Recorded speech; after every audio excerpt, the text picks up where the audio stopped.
You're watching the Sunoco Minor League Cricket Championship, brought to you by our 2023 partners.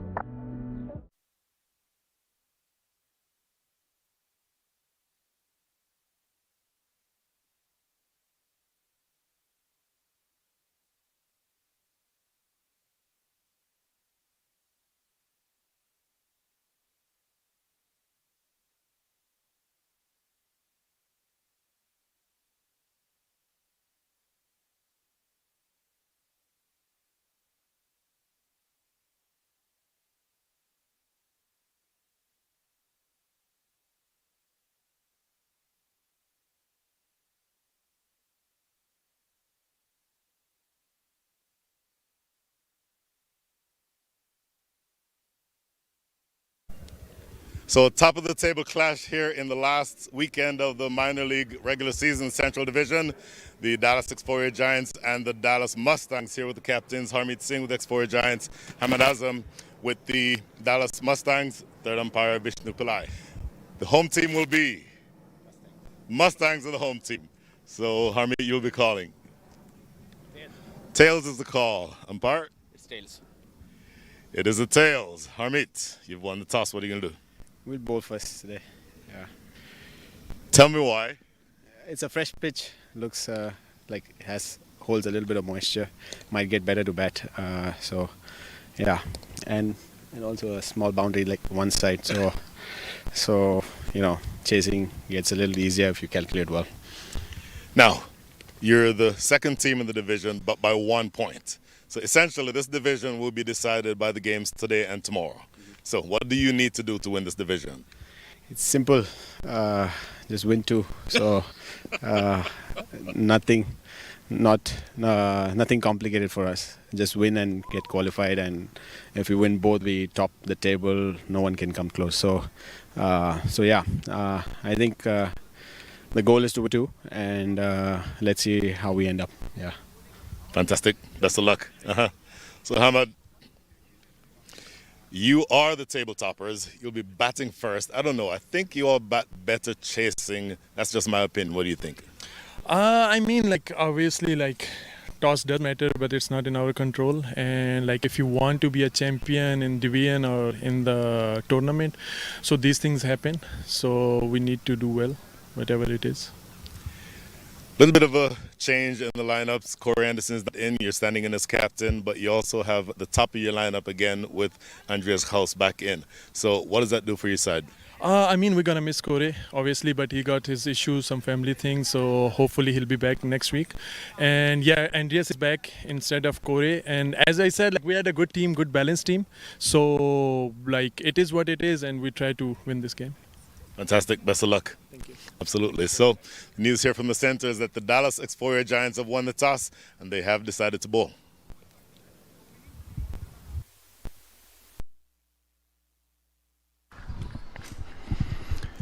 So there you have it, the Dallas Xforia Giants having won the toss in this absolute must-win game for them. And they chose to bowl here against the Dallas Mustangs, the table toppers, by just 1 point. So the Dallas Mustangs going to be batting first. The batters are Andreas Haus, currently at the non-striking end, and on strike to take the first delivery from Siddhantam Praneeth Raj is Naman Anwar. Bang on target to start with. We're off and running here in round 7 of the Sunoco Minor League Cricket Championship 2023. This is Brian Walters, happening to be with you here from the Grand Prairie Cricket Stadium in Grand Prairie, Texas. Absolutely fantastic evening for cricket. A lot of rain around earlier this week, but right now it's very pleasant. Probably, I would estimate about 78, 79 degrees Fahrenheit, maybe about 26 Celsius. We're looking for an exciting evening worth of cricket. And this is an absolute must-win game, you would think, for both sides. Naman Anwar is on strike. Andreas Haus, again, who missed a couple of games last weekend. According to Captain Corey Anderson, had a run-in with a chainsaw and came out second best. But good to see him back in the side. And then speaking of Corey Anderson, he, unfortunately for the Dallas Mustangs, was not available tonight. So Hamad Azam, Pakistani all-rounder, a former Pakistani all-rounder, is standing in as captain. Dallas Xforia Giants are behind by 1 point in the division. Maybe after the over, we'll go through the entire division. But essentially, the formula, as this is an appeal for leg before, umpire Partha Patanaik is not moved. So the Dallas Mustangs have a much simpler formula. If you win today and tomorrow, you are the table toppers. And in fact, you can win today if you're Dallas. And then just looking at this replay again, we'll get back to that in a second. Looks like that's rising and probably going down leg. So I think that's a good decision by umpire Patanaik. But 3 dot balls to start here in over number 1. This is Siddhantam Praneeth Raj bowling from the racecourse end. So 4 dot balls to start on the trot. This is good bowling by the youngster. So as I was saying, if the Dallas Mustangs win today, then they will be clear by 3 points, and that would mean, because these two teams play again tomorrow, so even if they lose tomorrow, essentially you would be right back where you started today. So the Dallas Mustangs win effectively the division by winning today. So that's what's riding on this game for them.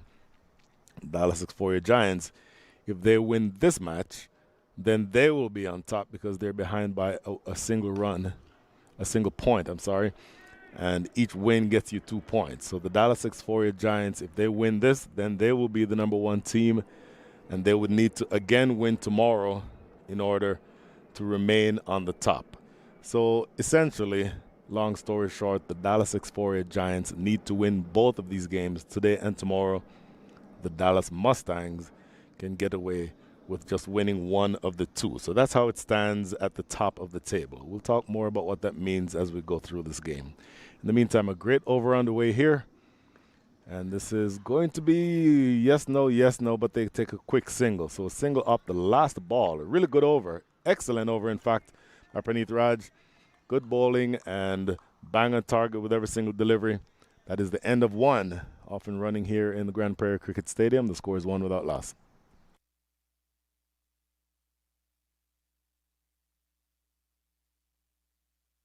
आ गया है Lakshmi basmati rice को घर लाने का। Lakshmi extra long basmati rice.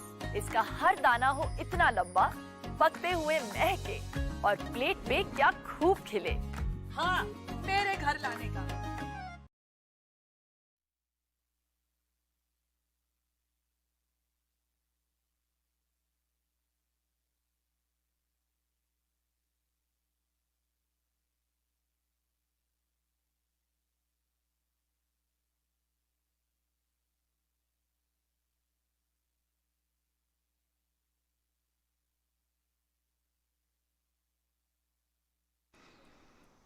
So 1 without loss after 1, and one of the trio of excellent left-arm spin bowlers that the Dallas Xforia Giants have is going to open the bowling here from the theater end.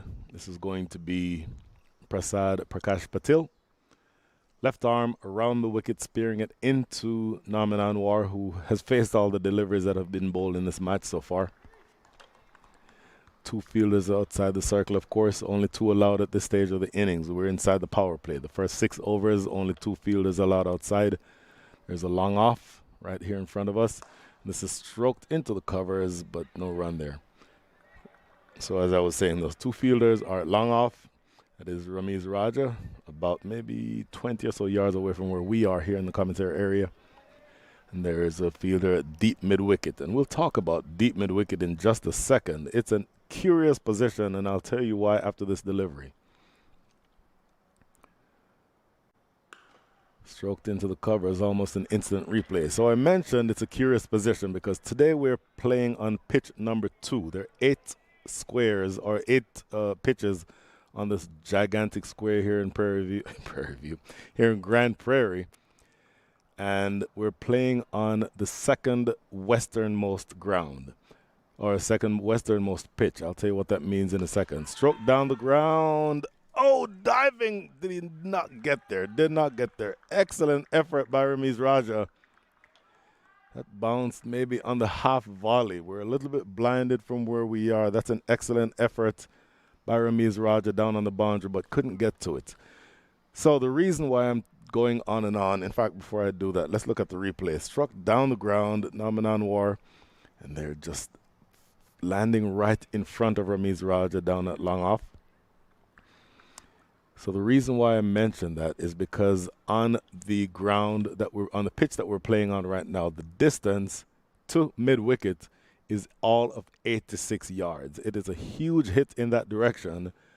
And so these batters are going to be, or they're going to have to be aware of when they're being tempted to play on that side of the field. So as you see now on your screen to the right, in other words, if Andreas House were able to pull this ball on his onside, that would be to the big side of the ground. And that boundary is 86 yards. It would take a monster hit to clear that boundary.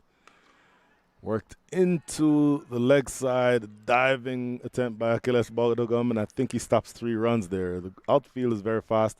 That surely would have gone all the way to the boundary had he not stopped that. So good work from him. So anyway, so that boundary on the mid-wicket side, on the far eastern side of the ground, is 86 yards, sorry. The boundary on the opposite side, in other words, to the left of your screen is much shorter. It's 62 yards. So as a bowler, you want the batters hitting in that direction. Skied, long hit, Akhilesh Bodogam after it, but it doesn't matter. Akhilesh Bodogam is a very tall man, but he would have needed to have been about 10 feet tall to get that one. That's the first 6 of the day. Brilliant strike down the ground by Norman Anwar. He's now up to 8 from 10. That is the last ball of the over. After over number 2, the score is 9 without loss.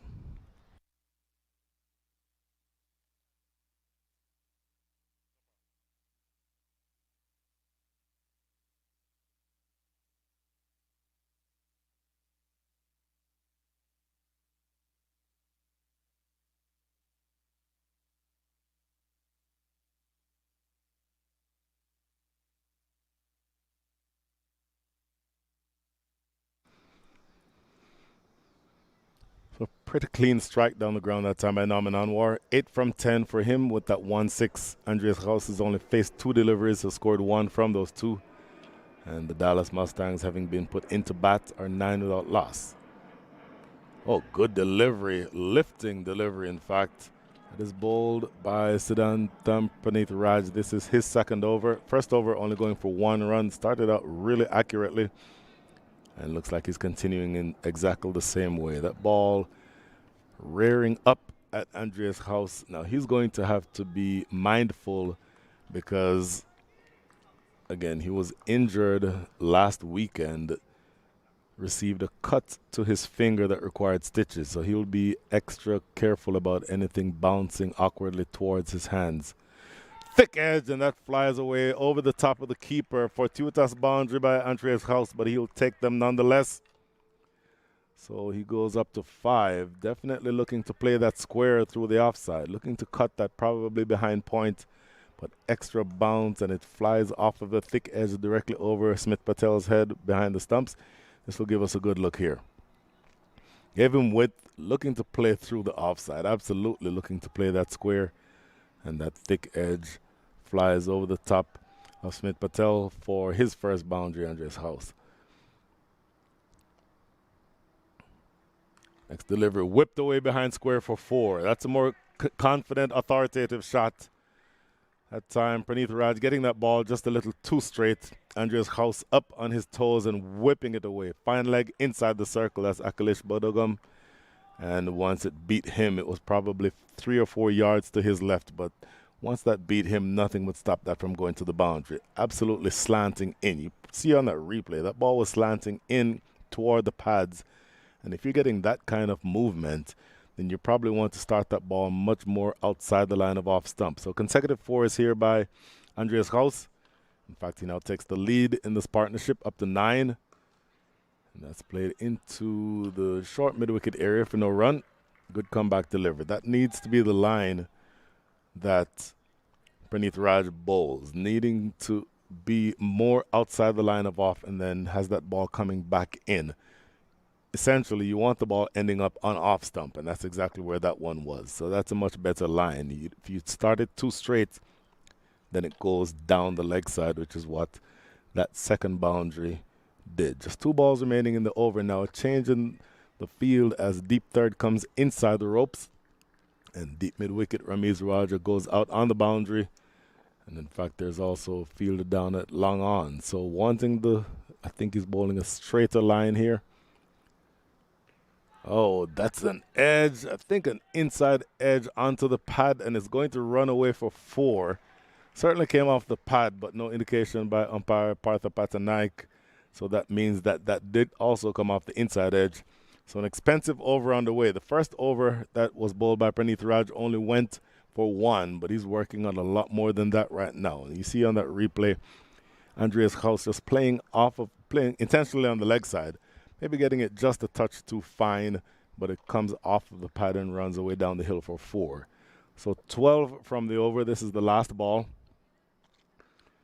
Defended back to the bowler for no run. So certainly a much different looking over from the first one that he bowled, Praneeth Raj. 12 from that one. Overall score after 3, 21 without loss.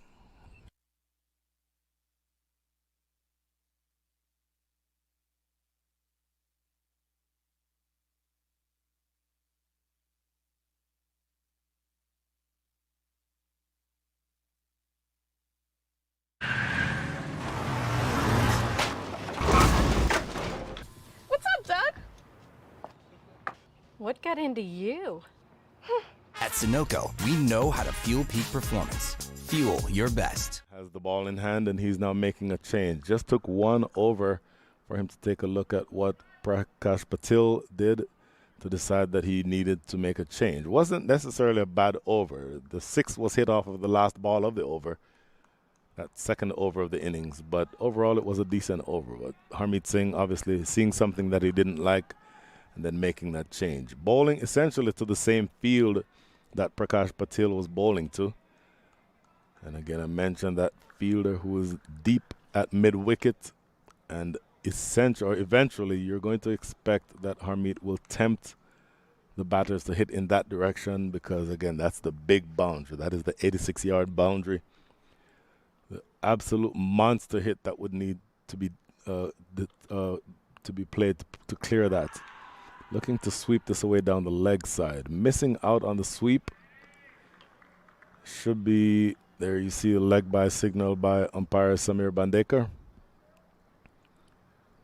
That ball always drifting down the leg side, so no realistic chance of that being given out, I don't think. But watch when it is that Harmeet Singh tosses the carrot out and asks the batters to hit on the leg side. Look at that straight drive by Andreas Gauss. My goodness, 1 bounce and it lands on the terrace. And in fact, I may have some work to do here, going off the air just a second.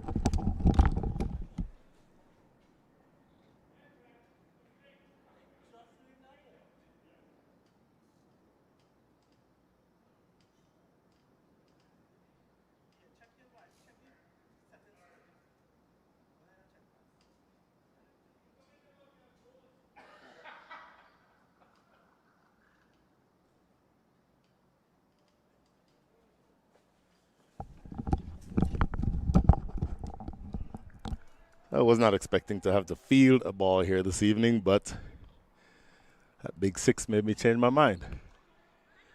Played into on the offside, rather. So huge 6 by Andreas Gauss. He's now up to 19 from 9.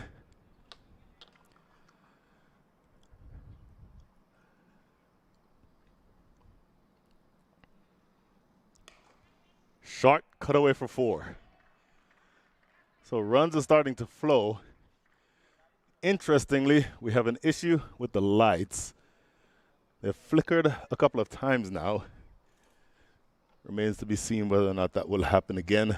But obviously that would be something that the umpires would be conscious of. Certainly wouldn't do the batters any good. Frankly, it wouldn't be good for the bowlers either. But they'll be paying attention to that. But an expensive over on the way. 11 from Harmeet Singh's first over with 2 to come. Quick single taken, shy at the stumps. That's good work. Good communication between between the batters Andreas Gauss and Naman Anwar. So quick single So 12 already from the over with 1 ball remaining here in over number 4. And so this is a good start, having been put into bat. The Mustangs scoring at the rate of 8.61 inside the power play. Haven't lost a wicket yet, looking to capitalize on these power play overs. Oh, looking to work this off the back foot. Not making contact was Naman Anwar. And that is the last ball of over number 4. 12 coming from the over. Identical number from the over before that, and 8 from the previous over. So runs are coming probably at a faster rate than the Xforia Giants are comfortable with. The Dallas Mustangs after 4, or 33 without loss. वक्त आ गया है Lakshmi basmati rice को घर लाने का। Lakshmi extra long basmati rice. इसका हर दाना हो इतना लंबा, पकते हुए महके और प्लेट पे क्या खूब खिले। हाँ, मेरे घर लाने का।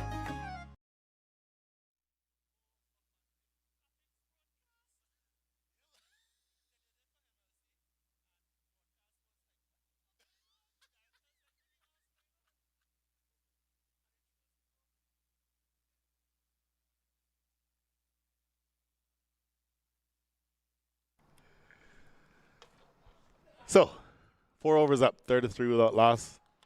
Dallas Mustangs are scoring at the rate of 8.25, which is a healthy rate, importantly for them. They have not yet lost any wickets. And so, Harmeet Singh trying everything possible here to prize out a wicket. So he's gone to his big strike bowler, Jaskaran Singh Buttar, bowling from the racecourse end. A good, hefty, nippy type of pace bowler, bowling to Andreas Gauss. Andreas Gauss likes the ball coming onto the bat, though, so this will be an interesting matchup. Andreas striking it exactly at 200 strike rate, 24 from 12 with 4 fours and a 6. Here's Jaskaran Singh Buttar's first ball. Going back into his crease, looking to work it on the leg side, loud appeal for LBW. And Partha Patanaik not even thinking about it, immediately walking square of the wicket as you'd expect him to do. He's a good umpire to be able to adjudicate on those runouts. I'm thinking, looking at the naked eye, this one was going down leg. Yes, completely missing the... that might have almost missed the second set of stumps. It was drifting so far down the leg side. So leg by to start things here in Jaskaran Singh Buttar's first over, now bowling to Naman Anwar.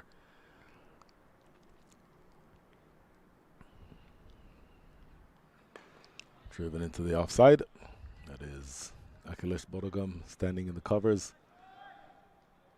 So a pretty regulation field here for Jaskaran Singh Buttar. Deep third and a deep, in fact, almost somewhere between a wide fine leg and a fine backward square leg. He's maybe about 45 degrees on the leg side behind square.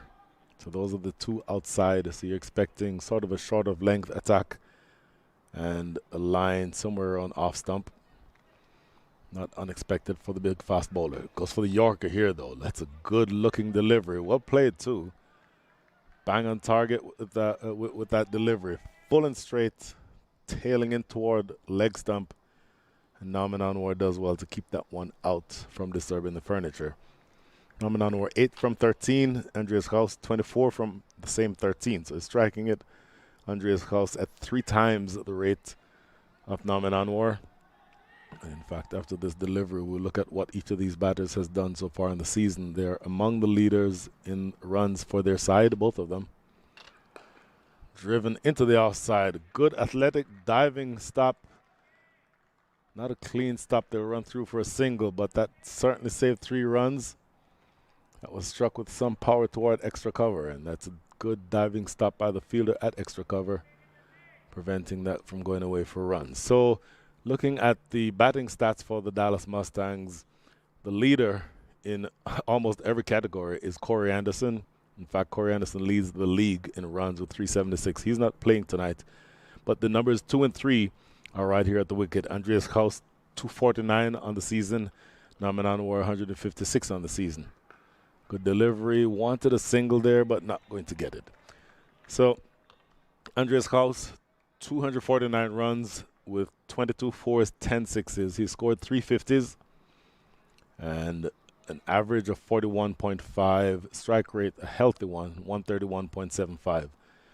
Naman Anwar, 156 runs on the season, 13 fours, 9 sixes, 150, high score of 64, and striking it at a little bit more of a sedate strike rate, 110. Average is 19.5, but he's, I think, a much more dangerous batter than that average would indicate. So this is the last ball of over number 5.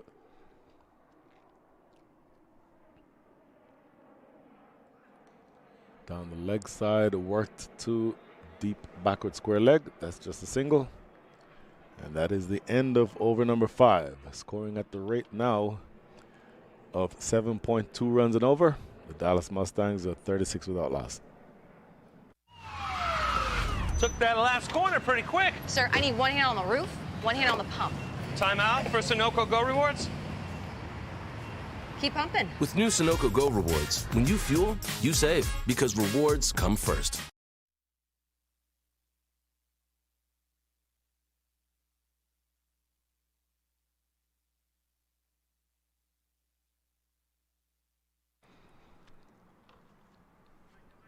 This is the Sunoco Minor League Cricket Championship 2023. Sponsors Daffin News and Sunoco. Official partner of Minor League is Lakshmi. Brew is Minor League Cricket's Cricket for the Community partner. And Dolphin Media is the outdoor partner for Minor League Cricket. Please find us on all of our social media channels by just searching Minor League Cricket. And if you are on Twitter or X, just find us at MIL Cricket.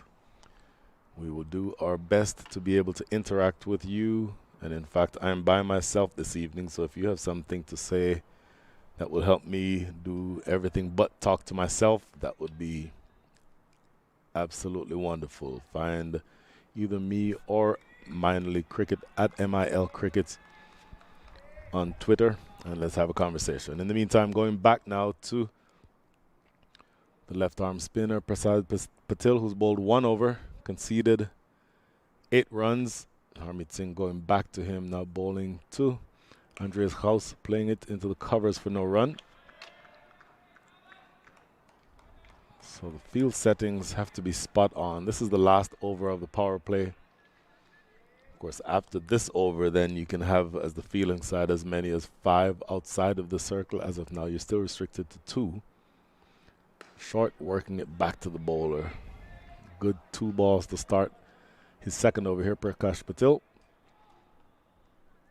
So that run rate has come down a little bit in the last couple of overs. It was up above 8, 8.6 at one stage. It is now down to 6.75. So the bowlers are trying to get a bit of a comeback. Oh, that gets through Akhilesh Bodagam. That's going to go for 4. On the ground or down. In fact, that's not Akhilesh. I'm sorry. That's Jaskaran Singh Bhattar. It was on the ground, struck firmly to his left. Could not get down in time to stop that ball, Jaskaran Singh Bhattar. And it eludes the grasp. It may have just deflected off of his hand, but still had enough to get past him and get to the boundary. Andreas House intentionally staying back, staying leg side of that ball also, making sure he accessed the offside and cut that away powerfully. In fact, I think Harmeet Singh believes that that ball really should have been stopped because he's replaced Jaskaran Singh Bhattar at that cover position.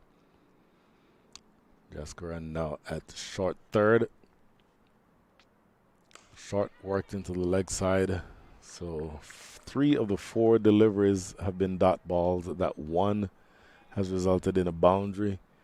So really, you can argue that the one that went for a boundary really should have been stopped. So this is a good comeback over here for Prakash Patil. He's going to have to close it out effectively, though. Short, and it gets the treatment. That's towards the larger side of the field, but it does not matter. The first time it bounces is on the terrace. That is a gigantic strike. Going onto the back foot, Andreas House, and absolutely nailing that one. That is a top strike. Again, that is the larger side of the field, so it made a sweet sound off the bat. Look at this. Back onto his back foot and absolutely launching it well and truly into the Grand Prairie night. You see that ball. In fact, it bounces. You might have just seen there on that replay. It bounced on the terrace and over into the parking lot. So unfortunately, we're going to have a delay here, as that is an absolute monster hit by Andreas Haus. So 1 ball remaining here in over number 6. The power play is almost done, but the Dallas Mustangs are off on a really good start. Have not yet lost any wickets.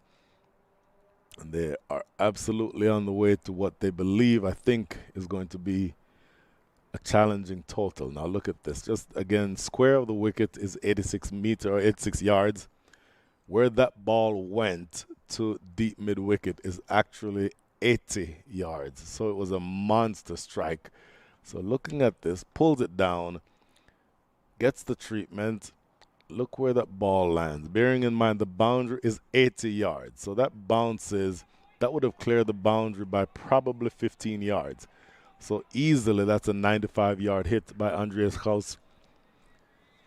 And for a man who missed action last week because he was injured, he's looking to do his best to injure the chances of the Dallas Xforia Giants getting into the playoffs, or at least being the table toppers. So 1 more ball remaining, and Patillo's going to have to do better than that last delivery. A real drag down. Drags it down again, and this one goes even further. Oh my goodness. Well, if the previous ball landed on the terrace, that one cleared the stadium entirely. That is 110 yards, easily. That cleared the boundary, not only cleared the boundary, out of the entire stadium. So I want to take a look at this again when we get the replay, because he absolutely mauled that ball. 50 comes up with that strike, by the way. The score is now 52 without loss after 6. Don't think we may end up not getting a replay on that. But in the meantime, that is the end of the over. Excitement here to close the power play by Andreas Haus. Now moves up to 41 from 21. Score is 52 without loss.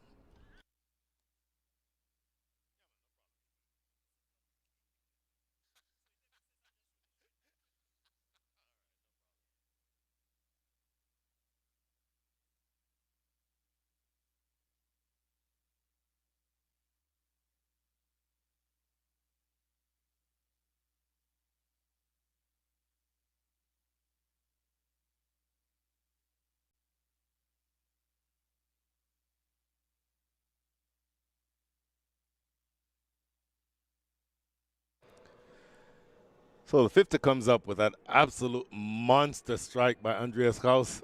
Only a couple of deliveries ago, I was saying that the scoring rate was coming down. Well, it's now up to 8.67. So the power play is finished.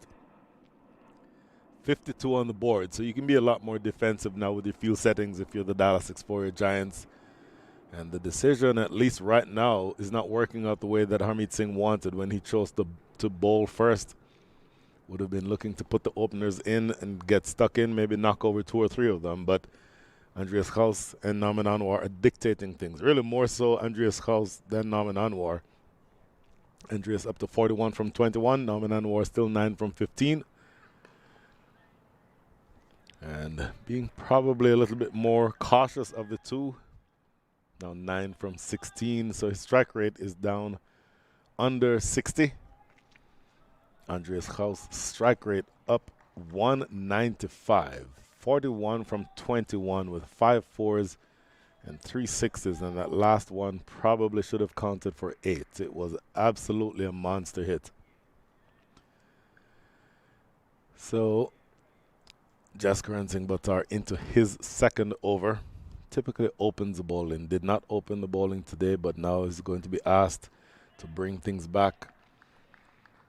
That you just saw is the first wide of the innings. Signal there by umpire Partha Patanaik.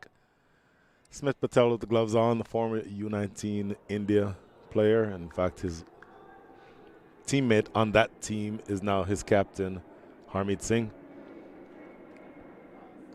When I say that team, I'm referring to the India U19 team from 2012. So a couple of members of that winning team are here now playing in the minor leagues for the Dallas Xforia Giants. Good delivery, very full, but clipped down to deep fine leg. Just a single. Akhilesh Bodhagam doing the cleanup work. Boy, So the scoring rate has slowed down just a touch here. 2 runs from the over so far with 3 legal deliveries remaining. But Andreas Haus has not shown any ill effects whatsoever from the injury that kept him out of the games last weekend. He's really striking the ball with authority, as 5 4s and 3 6s might indicate. He's now back on strike, and he's relatively uncomplicated. He respects any balls that are good, but if you err in either line or length, he will absolutely punish you. No ball called. Here's the signal from umpire Partha Patanaik. Jaskaran Singh Buttar is a bowler who generally tests that front line. He comes very close to stepping over. And of course, you are allowed as a bowler to step on the line, but some part of your foot has to come down behind the line. So let's see if the camera can catch it here. Watch his plant foot, his right foot. Make that his left foot. There, yeah. His left foot is well over the line. So something has to come down behind the line, otherwise it's a no ball. So you see the call there from umpire Partha Patanaik. So this will be a free hit. And if Andreas Haus wanted to any more freedom, he now has it. Short, up and over the top. Harmeet Singh has a long run, but that's to the long side of the field. And so he will only concede 2 runs. Had that been hit in the other direction towards the western side of the ground, that probably could have gone for either 4 or 6, but because it's to the big side of the ground, only 2 runs. So 3 balls remaining now in over number 7, and you get the sense that the Dallas Xforia Giants are looking to find some way that they can get a wicket, prize out a wicket. And bearing in mind, from this direction on Andreas Haus's leg side is the short side of the field. So Jaskaran Singh Buttar is going to not want to be too straight, and certainly not going to want to be too short, because a top edge of any kind from that direction is always going to fly away into the stands over the leg side, because that's a short boundary today. It's about 62 yards. And so we'll see how they do as we go through the rest of the innings. 2 balls remaining here over number 7. And bearing in mind, this is a must-win game for the Dallas Xforia Giants. Have to win today and have to win tomorrow to be at the top of the table. We'll talk about what that means in a while. Slashed away, my goodness. Diving attempt at backward point. Not able to put hands on it. That is Chaitanya Bishnoi. It was a difficult catch. I don't think he really would have gotten close to it, but he dove away to his left, could not reach it, and it went down past him to the boundary at deep backward point for 4. Look at this. A little bit of width offered and slashing. Oh, diving attempt there by Chaitanya Bishnoi. Not able to get to it, but that still results in 4. So 1 ball remaining now over number 7. 10 already from the over. Already working on another expensive over. It's over number 7 and already 62 runs on the board. Last ball coming up in over number 7. Defended by Norman Anwar. That is a dot ball to end things here in over number 7. But yet another expensive over. That is the end of 7. And the score is 62 without loss. वक्त आ गया है Lakshmi basmati rice को घर लाने का। Lakshmi extra long basmati rice. इसका हर दाना हो इतना लंबा, पकते हुए महके और प्लेट पे क्या खूब खिले। हाँ, मेरे घर लाने का।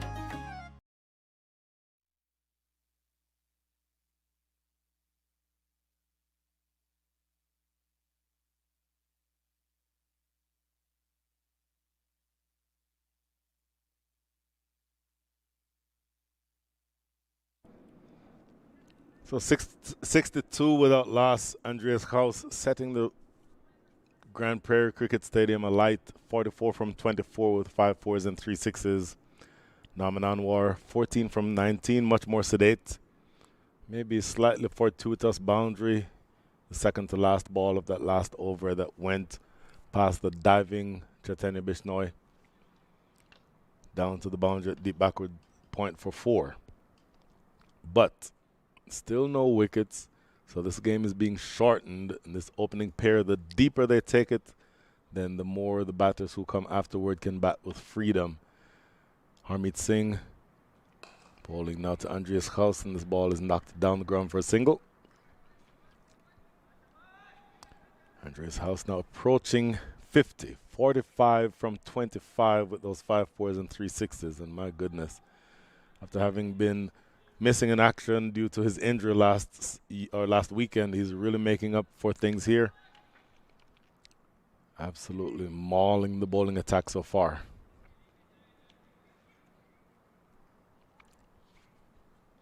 Harmeet Singh again. Quick single taken. That's Chaitanya Bishnoi. Direct hit, but no consequence. Well and truly in that time was Andreas Gauss. Boy, Dallas Mustangs, again, can win the division, can be at the top of the table. If they win, if they lose today and win tomorrow, they're the table toppers. If they lose both, then the Dallas Xforia Giants would be the table toppers. So more pressure is on the Dallas Xforia Giants as Andreas Gauss works this one into deep mid-wicket for another single. So 3 singles to start this over. A little bit more sedate over being bowled here by Harmeet Singh. 3 overs, 1.3 balls, make that 1.3 overs so far for the captain. None for 13. Naman Anwar, 15 from 20. Oh, looks for the big hit. That doesn't go anywhere near where he was looking to play, but he gets away with it. Spoons off of the outside edge down to deep third, and they run through for a single. So 4 consecutive singles. Here you see him looking to sweep this one away on the leg side. Again, that's the big side of the ground. So there are fielders in that position. I think Naman Anwar may be feeling a little bit of pressure to get the scoreboard ticking. Luckily for him, it was landed in no man's land. Now it's just a dot ball. And 1 ball remaining now in over number 8. Talking about projected scores, from where we are right now, 66 without loss, 7.5 overs. That score projects to 169 as that's knocked down the ground too deep, long on. Good work by the fielder down there in the deep to get that ball back in. So 5 coming from the over. A much more sedate, more economical over bowled by Harmeet Singh. That's his second. His figures are none for 15, make that none for 16 from the 2 overs bowled. Overall score is 67 without loss.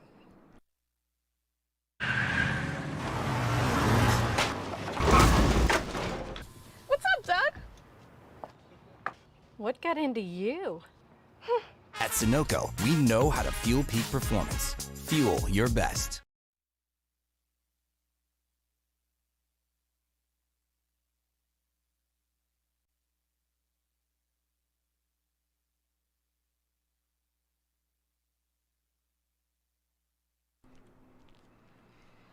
So Harmeet Singh looking to find a wicket from anywhere, trying anything that could possibly result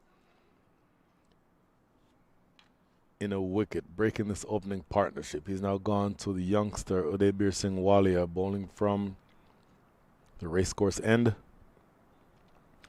Udaybir Singh Walia, pace bowler. He's a U21 player, right arm, decent amount of pace, not quite as quick as Jaskaran Singh Buttar, but his strength is line and length. And as I said earlier, the big side of the ground is now to Andreas Gauss's offside, to the left side of your screen. So it would not be surprising to see Udaybir Singh Walia asking Andreas Gauss to play on that side of the field. Full toss. That was close to being a no ball. In fact, good signal there by umpire Samir Bandekar. You see him signaling that that ball was dipping as it got to Andreas Gauss. So this won't give us the best look. The best way to see it would have been from a side on. Out of the hand, it looked like it was it looked like it was going to be a full toss, but umpire Bandekar thinking that it was dipping enough, so he did not punish him with a no ball. But next delivery now too far outside the line of off stump. He's going to have to re-bowl that. It's just the second wide bowl in the match so far. So generally speaking, the bowling has not been wayward.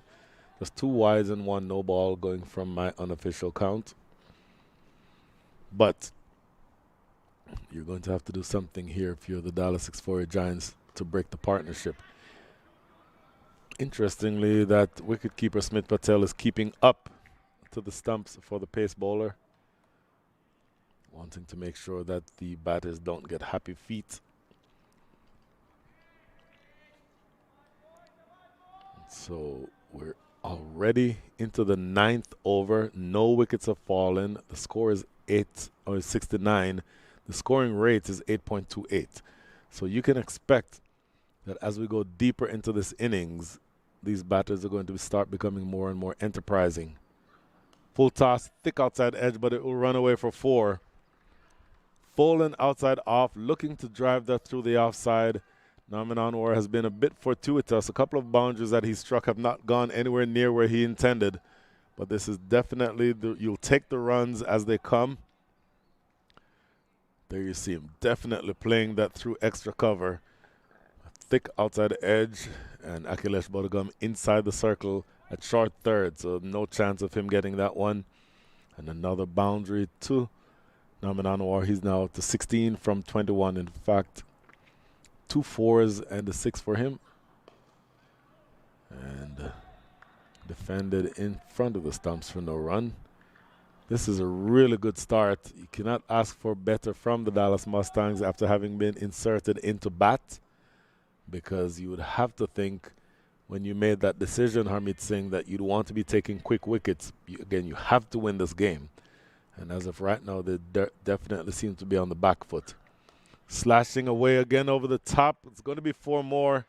No way Akhilesh Bodagam can get to that one either. So sometimes when you're in the field, the ball follows you. The ball's certainly following Akhilesh Bodagam. And he's a very tall man, but there's no way he could have been able to reach that one. Flying away. It was the aggression that was rewarded that time by Norman Anwar. Again, nowhere near where he was looking to play that. Looking to play it much squarer. And it peeled off of the outer edge of the bat. Flies over the top of and to the right of Akhilesh Bodagam at deep third or short third. Goes away for 4 more. 1 ball remaining over number 9. 10 runs already from it. And runs really flowing at a torrential rate here for the Dallas Mustangs. Driven through the offside. Work here for the sweeper on the offside, but just he does enough to cut the ball off. So 2 more runs. 12 coming from the over. The last 5 overs have yielded 46 runs. And after 9, the score is 7-9 without loss. वक्त आ गया है Lakshmi basmati rice को घर लाने का। Lakshmi extra long basmati rice. इसका हर दाना हो इतना लंबा, पकते हुए महके और प्लेट में क्या खूब खिले। हाँ, मेरे घर लाने का।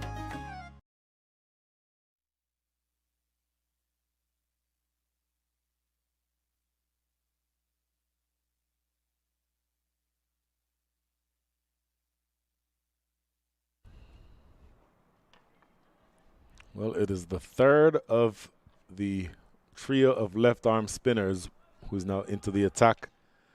We've tried Prasad Patil so far, 2 overs. Harmeet Singh has also bowled 2 overs, but none of them has shown much effectiveness. And so the third of that 3-headed spin trio, Chaitanya Bishnoi, will now take a crack at dismissing or breaking this opening partnership. Opening partnership now worth 79 runs. This is an absolutely excellent start by the Dallas Mustangs. And Andreas Haus is a man possessed. 48 from 30 with 5 4s and 3 6s. And Chaitanya Bishnoi, left arm around the wicket, working it into the leg side. Do they want to? Do they want to? No. Potentially, they might have thought about it, but deciding pretty early on that they'd just be satisfied with the 1. So Andreas Haus now up to 49. The score up to 7-9 without loss. And Andres Gauss, definitely the more aggressive, the more attacking, the more enterprising of this opening pair. Norman Anwar, 26 from 25. For the first time now, he's above a strike rate of 100. Off the back foot. Oh, wanted a single, but sent back by Andreas Gauss. No reason to take any risks if you are the Dallas Mustangs. You have started out well. You're down to the last 64 balls of the innings, and you've not lost any wickets yet. So you can bat. This opening pair would want, ideally, to bat through the entire innings because they don't seem to be troubled in any way right now by the bowling. That's worked into the leg side, and they just jog through for a single. So the score is now into the 80s, 81. This current run rate of 8.53 translates to a projected score of 171. From where you are now, 171 would almost seem like a disappointment in terms of where you'd end up, because this aggressive start and no wickets lost, you'd have to be thinking that they'd be looking something in the range of 10, 11 runs and over from here. Worked straight down the ground. That's going to be 50 for Andreas Gauss. Excellent batting by him. 50 from 32 balls, 5 fours and 3 sixes. And again, having been kept out of the action last week because of an injury, but comes back in roaring form here. Fist bump from his partner, Norman Anwar, because they know that they're not finished yet. 2 balls remaining before we get to the halfway stage of the innings. But they've laid the foundation for a monster innings here, I would think. So, 2 balls remaining here over number 10. Chaitanya Bishnoi bowling now to Norman Anwar. Short, and it's hammered into the gap. That's going to run away for 4. That was a real drag down by Chaitanya Bishnoi. I know you want him to play on the leg side, but that was really a very filthy delivery. Norman Anwar really could have played that anywhere he wanted to pick the gap between long on and mid wicket, and that was just not going to trouble anybody. Look at this, a real drag down, going down the leg side and powered away into the deep and piercing that gap between long on and mid wicket. So another boundary. Last ball here in over number 10. Lofted down the ground. That's going to be 6. A brilliant strike, and unfortunately that ball is also lost out of the ground, bounces on the terrace and into the playground area. So Norman Anwar now joins the 6-hitting party. 13 runs coming from over number 10. At the end of 10, the score is 92 without loss.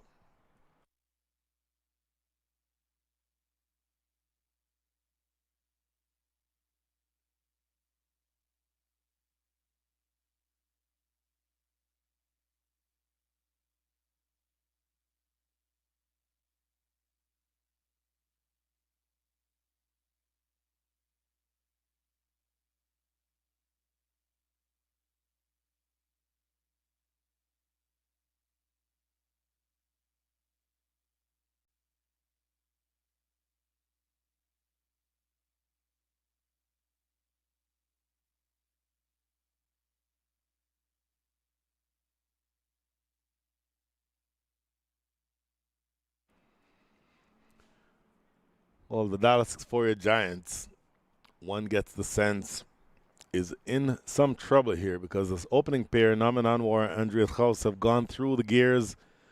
Andreas Gauss has been in 5th gear for a while. He's 50 from 32, and all of a sudden, Norman Anwar has turned things up. Let's say he's probably in 4th gear. 37 from 29 with 4 fours and 2 sixes. After 10 overs, 92 runs are on the board. And so there is the last 10 to come. Effectively, you have constricted this game to the extent that in only 60 deliveries remaining, you have all 10 wickets in hand. So I'd be shocked if these two don't go hell for leather here. Again, they're missing their biggest hitter today, Corey Anderson, not available. But due to the start that they've gotten, this opening pair has really put the Dallas Xforia Giants on the back foot, and you would get the sense that they would be able to take off and keep going from here. It's going to be Praneeth Raj back into the attack. Opening bowler, short, and gets the treatment. That's going to be 6. Again, that's the shorter side of the field. That's the western side of the field. That's only 62 yards to the boundary, to the rope. And so that type of delivery is not one that you want to bowl from that end. Certainly not to a batter of Andreas House's capability. Short and into his body and just spanking it. Just short arm jab and one bounce. In fact, the first time it bounces is off the ropes at deep mid-wicket. Make that off the wall at deep mid-wicket. So you're really going to have to ask him to play on the offside, because on that leg side, this ball going down the leg side, it's going to be a wide. So anything going sort of short and into the body from this end of the pitch is going to be treated with disdain, particularly by Andreas House. He loves anything short, and he can absolutely punish you if that ball is going to be on that line and length from this direction. So it's not a very bad delivery if you're bowling that same ball from the other end, because then he'd be hitting to the side of the field that's 86 yards. But from this end of the field where it's only 62 yards, that is going to be an easy, easy score every single time. Whipped away into the deep. Should be 2 Ramiz Raja after it. And in fact, that's good work by Ramiz Raja. Prevents them from getting 2, and then look at that throw right over the stumps. Absolute brilliant work by Ramiz Raja. But things are getting out of control here. That brings up the 100, by the way, that single. And so all of a sudden, with 100 on the board, you're into the 11th over. There's still 58 balls remaining. My goodness. The projection right now is for 194. You get the sense that that might be the low side of what they'll end up getting. Looking a really, really big score here, the Dallas Mustangs. And this is a really good start by this opening pair. Said it a couple times already. The Dallas Mustangs can win the division by winning tonight. And the winner of the division goes straight through into the playoffs. And the way that the structure is, there are 6, make that 8 teams in the Central Division. The top 4 teams get into some sort of playoff. What I mean by that, I'll tell you after this delivery. Whipped, tries to work it on the leg side. That might have come off the pad. Yep, the signal there by umpire Patanaik. It's going to be a leg by. So you want to be in the top 4 teams, because the top 4 make it into the playoffs. But the top team in the division goes straight through into effectively the semifinals.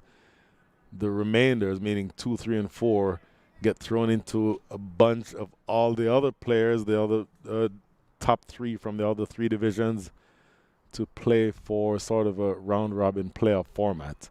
But if you win the division, you go straight through.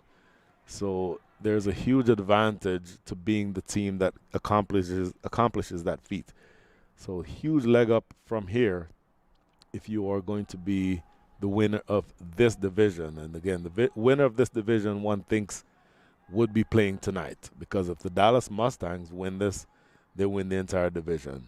If not, if the Dallas Xforia Giants win, then they can win the division by also winning again tomorrow. So a lot to play for both teams. Well down the leg side. That's going to be 5 wides. That's not going to help things at all. Full and down the leg side. Diving attempt by Smith Patel. Not able to get anywhere close to it. And boy, the wheels have started coming off the wagon here for the Xforia Giants. Look at this replay. Well down the leg side. Smith Patel really had no chance. Didn't even bother diving, because he was not going to be able to reach that. He would have needed probably a broom or something else of that length to be able to reach that ball. So the last delivery remaining here in over number 11. Praneeth Raj. In the air, catchable. Oh, Ramiz Raja cannot get to it down on the boundary. And they'll get a single. His heart would have been in his mouth for a split second there, because Andreas House got that one maybe a little bit, not hit a little higher up on the bat than he was comfortable with. Look at the replay. And you're taking chances by bowling that length. I already talked about what the reasoning is for that. But he gets away with it here. Ramiz Raja doing the work in the deep. And that is 15 runs that came from that over. Another expensive over comes to an end. 11 up. The score is 107 without loss. Took that last corner pretty quick. Sir, I need one hand on the roof, one hand on the pump. Timeout for Sunoco Go Rewards. Keep pumping. With new Sunoco Go rewards, when you fuel, you save because rewards come first.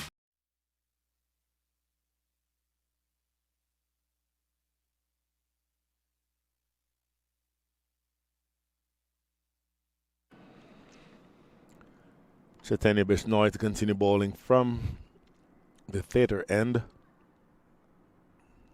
1 over, 13 runs scored. So all of the bowlers have been treated pretty rudely here by this opening pair of Naman Anwar and Andreas Gauss. Looking to work this off the back foot. Half-hearted appeal. So looking at the bowlers, Praneeth Raj, 3 overs, none for 27. So he's going at 9 and over. Prakash Patil, 2 overs, 24. So he's going off 2 runs every ball, 12 runs and over. Down the leg side, that's going to be wide. Harmeet Singh, 2 overs, 16 runs. Jaskaran Singh Bhattar's 2 overs have only cost 12, but you get the sense that he's going to, the captain is going to have to hold back Jaskaran Singh Bhattar for the death overs, so he may not bowl again for a couple of overs. Short, and there goes Andreas Gauss again. Oh, this is probably maybe not quite as big as the second one, but certainly bigger than the first. The first time it bounces is again in the playground. Boy, you absolutely cannot drag anything down short to Andreas Gauss, because what just happened to it will happen every single time. Going onto the back foot. How strong is he playing shots off the back foot? Absolute filthy delivery. My goodness. Landing short and pouncing all over it was Andreas Gauss. Look at that ball. You see it there on the right side of your screen, sailing away into the playground for yet another 6. Absolute mayhem here. Andreas Gauss now up to 64 from 38 with 5 4s and 5 6s. This is really, really not going the way that they had it in mind. The Dallas Xforia Giants, when they chose to bowl first. Once again, you're looking to get quick wickets. You're looking to knock things over, maybe get the Mustangs out for around maybe 140, 145. And then ask your batters to chase that down. But they are already in the 12th over, 114 runs on the board. Absolute mayhem here with 4 balls remaining over number 12. This is whipped away into the deep. A more sedate sort of a shot by Andreas Gauss. 65 from 39. 5 4s, 5 6s, striking it at a rate of 168. So just absolute mayhem. Naman Anwar, by comparison, way more sedate. 37 from 31 with 4 4s and 2 6s. Oh, gets away with that one. Chaitanya Bishnoi drifting down the leg side. And Naman Anwar, had he gotten that to either the left or the right of Akhilesh Bodagam at short fine leg, would have had 4 runs, but he picks the big man directly to him. And so that's a dot ball. Bishnoi again around the wicket, left arm. Driven down the ground. That's a brilliant strike. 1 bounce for 4. So the runs keep flowing. Naman Anwar now into the 40s. 1 ball remaining here in over number 12.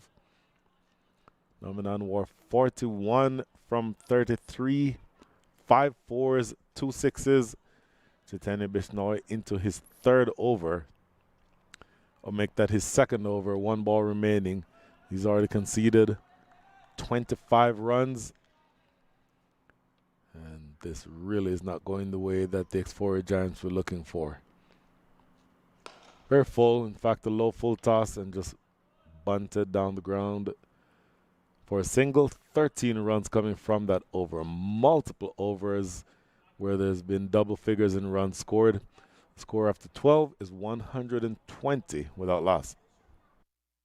वक्त आ गया है Lakshmi basmati rice को घर लाने का। Lakshmi extra long basmati rice. इसका हर दाना हो इतना लंबा, पकते हुए महके और प्लेट पे क्या खूब खिले। हाँ, मेरे घर लाने का।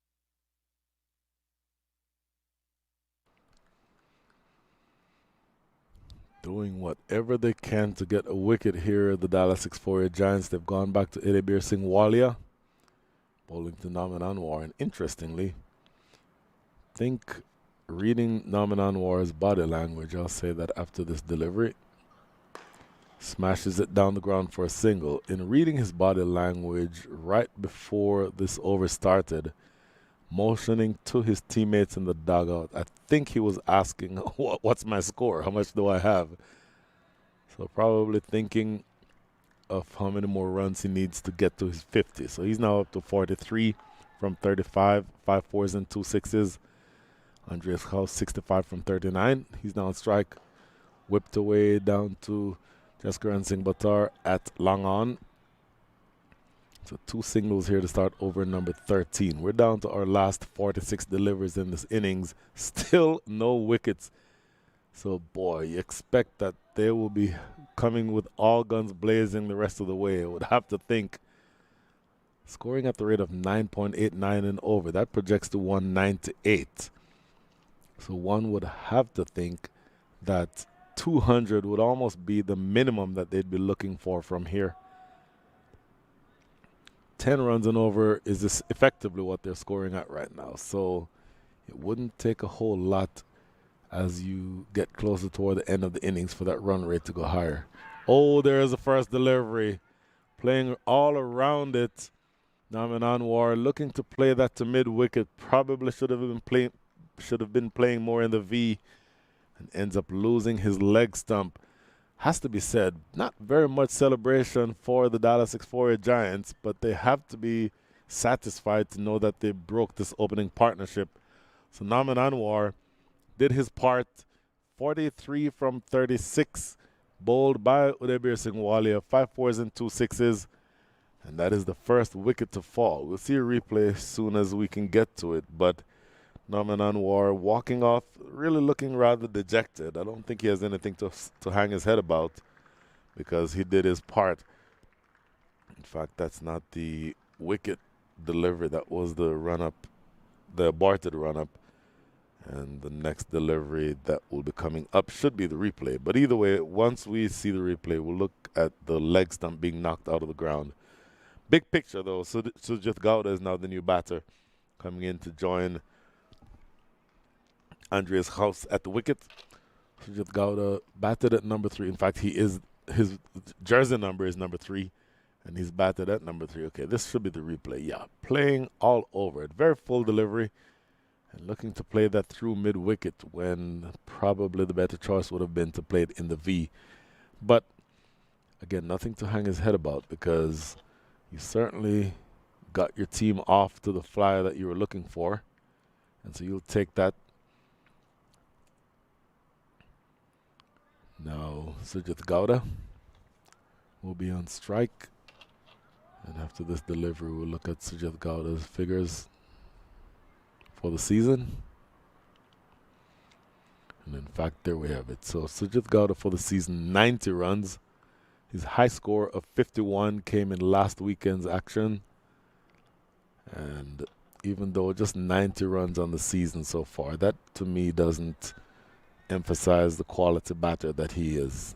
Can get you a lot of runs in a very short period of time, and of course right now playing with, I would think, a certain amount of freedom because there's only 45 deliveries left in the innings. Plays this off the back foot, and for the first time in several deliveries you hear some chirping by the Xforia Giants. They've been very quiet, very almost punch drunk for the last several overs. Now you get the sense that they might be thinking there's an opportunity to get back into the game. So just the last 2 deliveries remaining in over number 13. That scoring rate still a healthy 9.63. 10 fours and 7 sixes in the innings already. Oh, good delivery. Yorker length almost snuck under the bat. I want to take a look at that one again because that almost cleaned him up. Look at this delivery. Full and straight, targeting the base of middle stump.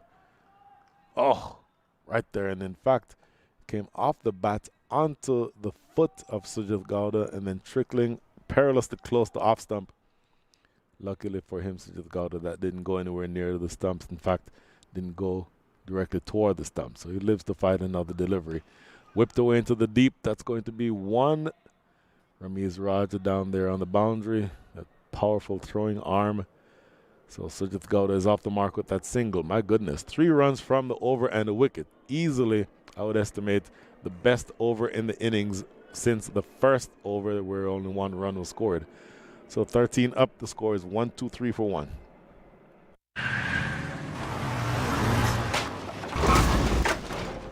What's up, Doug?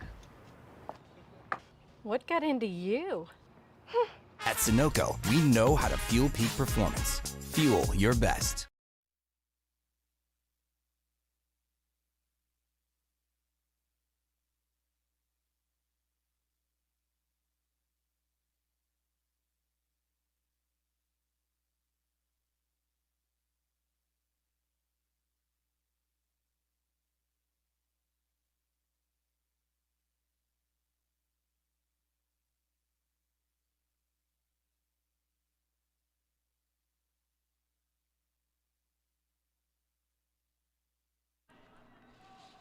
Harmeet Singh now to bowl his 3rd over. 2 overs so far, none for 16, bowling to Sujit Gowda.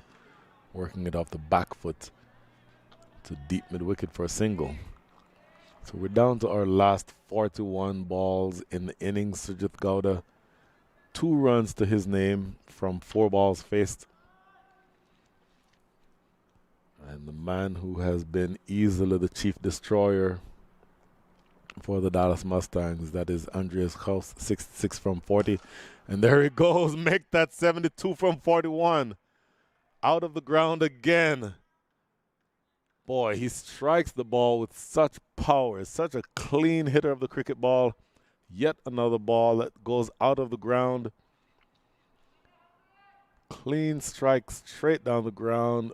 Oh, just launches this one straight, coming right into your cameras, into your living rooms.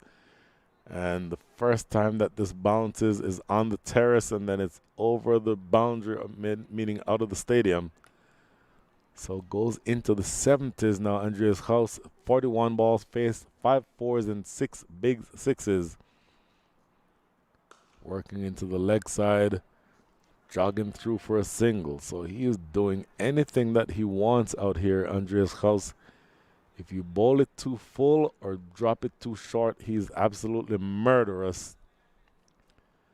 And he is primarily the reason why the Dallas Mustangs are looking at a really big score here. You're into over number 14, already 131 runs on the board, and that scoring rate is up to 9.7. So just Gowda looking to join the 6-hitting party. A big swipe and a miss. And luckily for him, he kept that back foot inside the crease because he almost, in fact, he missed the attempted hoik. But luckily, even though the stumping was affected, his back foot was still in the crease. Good piece of work there. Good camera work to see that is Smith Patel who whips the bails off, but no trouble there. And this is played off the back foot. That is 2. Prasad Patil at backward point. So good couple deliveries, make that good 3 deliveries after that 6. And this is worked into the leg side. Should just be 1. So 9 runs coming from over number 14. That is the end of 14. The score is 132 for 1. आ गया है Lakshmi basmati rice को घर लाने का। Lakshmi extra long basmati rice. इसका हर दाना हो इतना लंबा, पकते हुए महके और प्लेट पे क्या खूब खिले। हाँ, मेरे घर लाने का।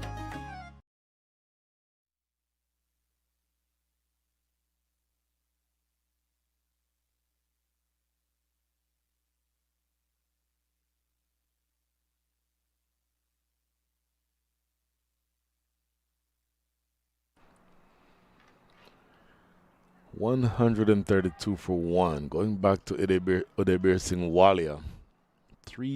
At least this will be his third over. 2 overs so far have cost him 15, but he's taken a wicket. And now bowling to Sujit Gowda. Down the leg side, this should be a leg by, I believe. And there's a signal by umpire Patanaik. So a leg by that brings back onto strike Andreas Haus.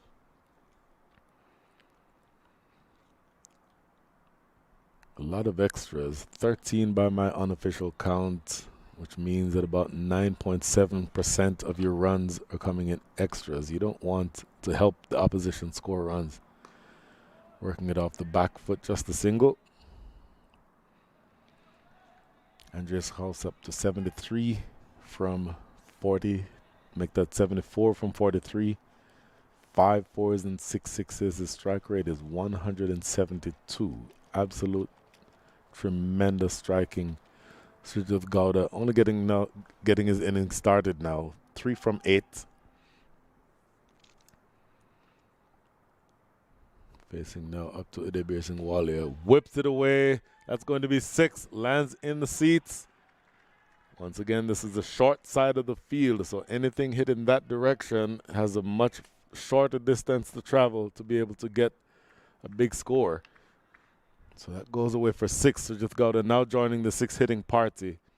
A little bit too straight. Look at this delivery, too straight onto the pads, and in fact that's not accurate. Sujit Gowda made that into a straight delivery by walking right across his crease. So hard to blame Udebir Singh Walia for that one. That's just enterprising batting by Sujit Gowda, walking across his stumps. That was actually tailing in towards the middle and off. But when he walks across his stumps, then it becomes effectively a ball on the leg side. It's certainly a amount of risk in that type of shot. Gets a bye here, I believe. Should see the signal coming from umpire Partha Patanaik. Yep, there's a signal. That's going to be a bye. So going back to that previous delivery, it was actually a tremendously risky shot, because if he misses that, everything about that says that ball is hitting the middle and off right there. Yeah, in fact, that would have hit middle stump. Good work on the replay there to see where that ball was aiming towards the middle stump and walking across his stumps and hitting that for 6. So that certainly took some risks, but it does evidence a tremendous amount of skill. 1 ball remaining in over number 15. We're almost at the 3/4 mark of over number 15 of the innings rather. 9 from the over already. We're at 141. So we're looking to launch, you would think, in the back end of the innings, as if these 2 batters didn't have enough license before. Andreas Haus up to 74 from 44. You know that he's going to be hitting big. He's the one on strike. And Sujit Gowda 9 from 10 with a 6. He's also going to have designs of going big. So you get the sense that if you're the Xforia Giants, you're going to have to buckle up here, because there's a wild ride coming the rest of the way. Down the leg side should be a wide. Yep. And now they steal a run. Oh, this is a bit of a sloppy work by Smith Patel. That's going to be 2 wides. He collected the ball down the leg side. In fact, didn't collect it cleanly, but then somehow had that ball trickle away from him. Let's see exactly what happens here. So it's in the air.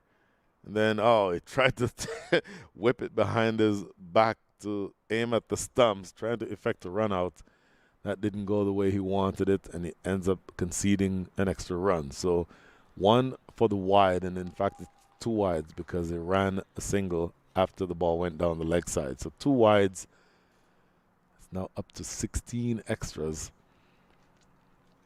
And boy, this is really looking like it's getting out of control for the Xforia Giants. 1 ball remaining, 31 remaining total in the innings, 143 for 1.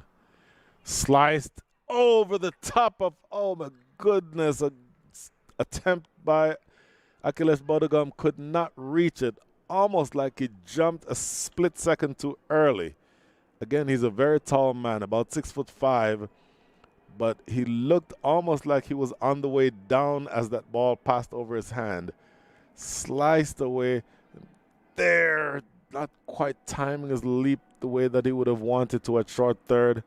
And he gets another boundary, Sujit Gowda. So that he now goes up to 13 from 11 with 1-4 and 1-6. At the end of 15, last 30 balls will be interesting. 147 for 1.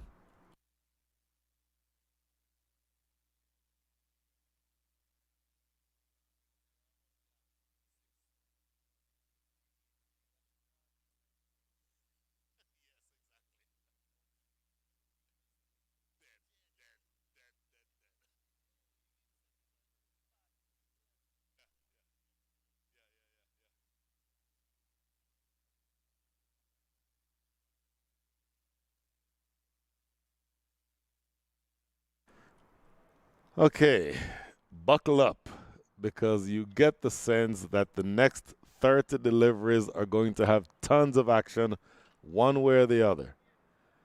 So this is going to be Prakash Patil to bowl. He's bowled 2 overs already, conceded 24 runs. And he is bowling to Andreas Gauss. Andreas 74 from 44, 5 fours and 6 sixes. And he has all the license in the world. This really could get interesting. Not exactly sure what cat and mouse games we're playing here. Just looking at the total number of runs scored and comparing it to the boundaries and sixes hit, 11 fours and 9 sixes.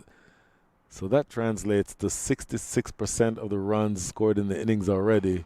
No ball. Oh, the last thing that you want. Coming back for the second.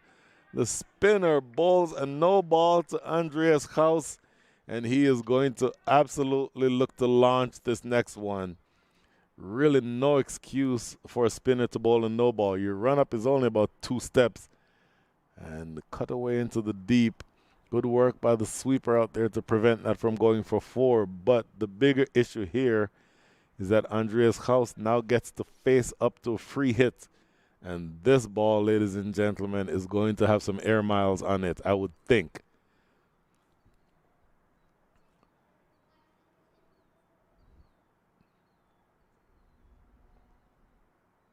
Full in the air and bouncing in the stands. The first time this lands is row number 15. And so that is another 6 for Andreas Gauss. He's up now to 7 sixes. And that brings up the 150. 156, by the way. In fact, that 150 was brought up with the single before, or the double before this, plus the no ball. But one official delivery ball already in this over, and there's 9 runs already on the board. And as I mentioned, the next several deliveries could get really, really messy. 1 ball bowled already in the 3rd over for Prakash Patil. Plays it off the back foot, just to backward point, no run. That's more along the lines of what you're going to be aiming at if you are Prakash Patil, because anything that is remotely loose is going to get punished. 2.2 overs already for him, none for 33. Andreas Gauss is looking to get stuck into him here. Off the back foot in the air, 1 bounce to the sweeper on the offside. So that's effectively a good delivery. I don't know that that's the best ball that he can bowl, but under the circumstances, given the field that he has set, effectively that worked out well. But I don't know that he wants to bowl that type of delivery much more often. And Sujit Gowda now on strike. Launches this for 6. A huge hit, joining the Andreas Gauss hitting party over the top of Long On, out of the stadium again. This one, my estimate unofficially, is 95 yards. Launching it well out of the building. Again, drifting in and just reaching down and slapping this well and truly over the top into the Grand Prairie night. There you see, almost looks like a shooting star against the night lights. Another huge 6 by Sujit Gowda. Boy, things are looking to get out of control here. 164 runs on the board. Sujit Gowda now up to 19 from 12 with 1 4 and 2 sixes. His partner at the other end, Andreas Gauss, 83 from 48, 5 fours and 7 sixes. The run rate up to 10.47. So if you talk about projections from where we are right now, the exact run rate that they're scoring at, 10.47, projects to a score of 209. But bear in mind, there's only 1 wicket down. So you're still looking at 9 to come. You're only facing another 26 balls. So you gain nothing by being conservative here if you're the batting side. I expect to see both of these batters just probably go hell for leather. If anything, I would expect Sujit Gowda to be a little bit more enterprising than Andreas Gauss, because Andreas, I would think, would have his eye on 100. The 100 is there for the taking. He certainly has enough balls in which to do it. But Sujit Gowda has nothing to hold back for. I would estimate that he would just be swinging for the fences here. So, 2 balls remaining, over number 16. Once again, Sujit Gowda 19 from 12, and he is on strike, facing up to Prakash Patil, who once again is being treated a little bit rudely here. He's now conceded 40 runs. Short, pulled away into the gap. No, in fact, there's a fielder at cow corner who comes across. And just a single. 1 ball remaining now over number 16. Andreas Gauss back on strike. Dallas Mustangs, my goodness. Again, they were inserted into bat. And this is a relatively new pitch, so they would not have known a whole lot about what to expect, but they've capitalized beautifully. Here's the last ball of the over. In the air, that's going to run away for 4. 1 bounce over extra cover. Andreas Gauss continues along his merry way. That is 4 to end the over. 22 runs coming from that over. And that is the end of over number 16. Look at this. We'll see a replay here. Playing it away over the top of extra cover. There's a fielder on the circle, just elevating that ball over his head and running away for 4. In fact, 1 bounce and it goes away for 4. So a big over, another huge over in the context of this game. In fact, my correction, it's 21 that came from that over. At the end of over 16, the score is 168 for 1.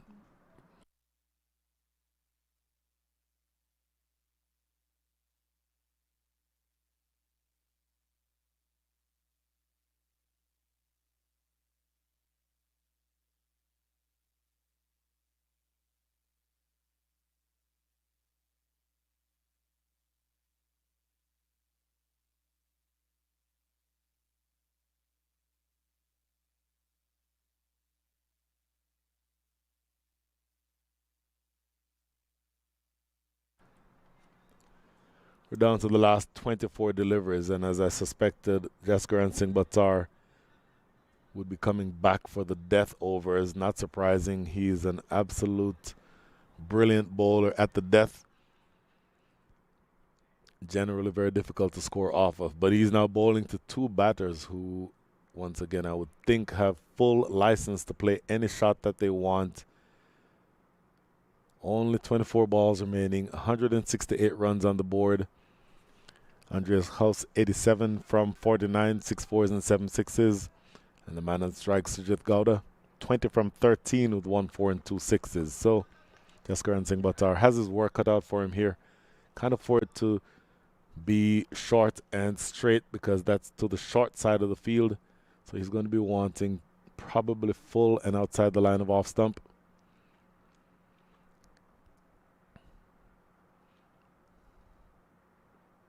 Short and into the body. Worked away into the deep. Sujit Gowda loses his bat going for that run. So Andreas Gauss ending up with 2 bats. You don't see that happen very often. Work down into the leg side for a single. And this, for me, is an interesting matchup. This is Andreas Gauss facing up to Jaskaran Singh Bhattar. Jaskaran Singh, 2 overs, make that 2.1 overs, none for 13. He's been relatively miserly compared to the rest of the bowlers. all of whom have gone for big runs, but his run rate make that his economy rate is only 6. He is more than 3 clear of the next, in fact more than 2 clear of the next bowler in terms of economy rate. But he's bowling to a man now 87 from 49. That didn't exactly go where Andres was looking to play. I think he was looking to play that on the leg side. So a good delivery to keep Andres House quiet. Look at this. I think he's looking to play this on the leg side. Yeah, definitely looking to play it away on the leg side and gets the leading edge that pops up toward the covers. Of course, at this stage of the innings, given the score, you're not going to be looking for anything like a short cover. Right now, you're being very defensive. Everyone inside the circle is on the circle. Short over the top of extra cover for 4. Bangs away, and now Andreas House is into the 90s. 91 from 51 with 7 4s and 7 6s. And the party continues here for the Dallas Mustangs. Andreas House, who I suspected might be eyeing a century, is within 9 runs of that landmark. And that would be an absolutely amazing start to this weekend here at the Grand Prairie Cricket Stadium. Up to 173 now with only 21 balls remaining. So he certainly has enough time to score his 100. Let's see what Jaskaran has to offer. Oh, this is gone. What a brilliant catch. Jaskaran Singh Buttar finds the outside edge. Andreas House looking to play that one away on the offside and gets a lifting delivery, looks to fend it, and a thick edge taken and a diving catch by Smith Patel. Good work behind the stumps. I would think that even though they've dismissed Andreas House, much of the damage has already been done. A brilliant innings by Andreas House comes to an end, again, courtesy of a brilliant catch taken by Smith Patel. Looking at this replay now, look at this. Looking to play it away on the leg side, I believe. We'll see here on the replay. Yeah, just kind of fending. And I will say this, that's a brilliant delivery. Absolutely catching him on the crease. And somebody who is on 91 from 51 balls faced, if you get him to fend at a ball like that, you've produced a magic ball. And you might have just heard the applause for Andreas House as he gets back into the safety of the dugout, because he certainly has put his team in position for a really strong score here. But big picture, the Dallas Xforia Giants are looking to find some way to crawl back into this match. Much of the damage has already been done, but you will take the dismissal of Andreas House if you are the Xforia Giants. So 2 deliveries remaining now in over number 17, and captain for the day, Hamad Azam, is at the wicket.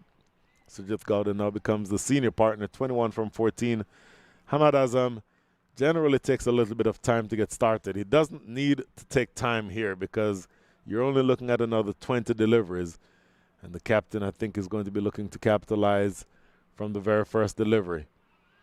But excellent work here by Jaskaran Singh Buttar to come back into the attack and immediately take a wicket. So this is good work by him. Worked into the leg side. Good delivery to start to Hamad Azam. And so 1 ball remaining in his penultimate over for Jaskaran Singh Buttar. So he has bowled over number 17, or he will have bowled over number 17 after this next delivery. I would think that he's also going to bowl over number 19, unless maybe you want to keep him back for over number 20. But I certainly think that over number 19 would be the one that you'd want him to bowl. But Hamad Azam now facing up to the last ball of the over. Great delivery, goes past the outside edge. Excellent bowling by Jaskaran Singh Buttar. 5 runs from the over, but importantly, the big wicket of Andreas House at the end of 17. The score is 173 for 2.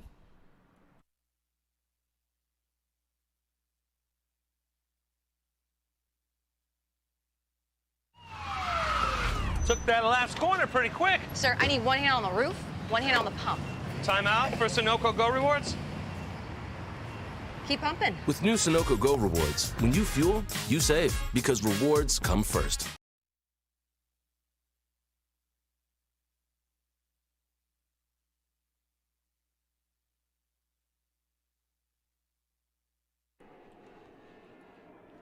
So the last 3 overs, the last 18 balls to be bowled, Jaskaran Singh Buttar has easily been the best of the bowlers on offer for the Dallas Xforia Giants. His figures so far, 3 overs, 1 for 17. Udaybir Singh Walia is the only other bowler who has taken a wicket. His 3 overs have cost 28. All the other bowlers have been relatively expensive. Harmeet Singh now in to bowl his last over. Looking to force this off the back foot. Sujit Gowda not making any contact. And that goes away. A precious dot ball. You'll take all the dot balls that you can get at this stage if you're the Xforia Giants. Next delivery. Short gets the treatment, but that's to the big side of the field, so only going to be a couple. 2 more runs that now gets you to 175, so you're within 25 of 200. And a long way to go here if you're the Xforia Giants. You're already looking uphill at a very big score, and you don't get the sense that the Mustangs are done yet. 16 more balls remaining. You would think that they'd be looking to score something around the rate of 12 and over for the rest of the way.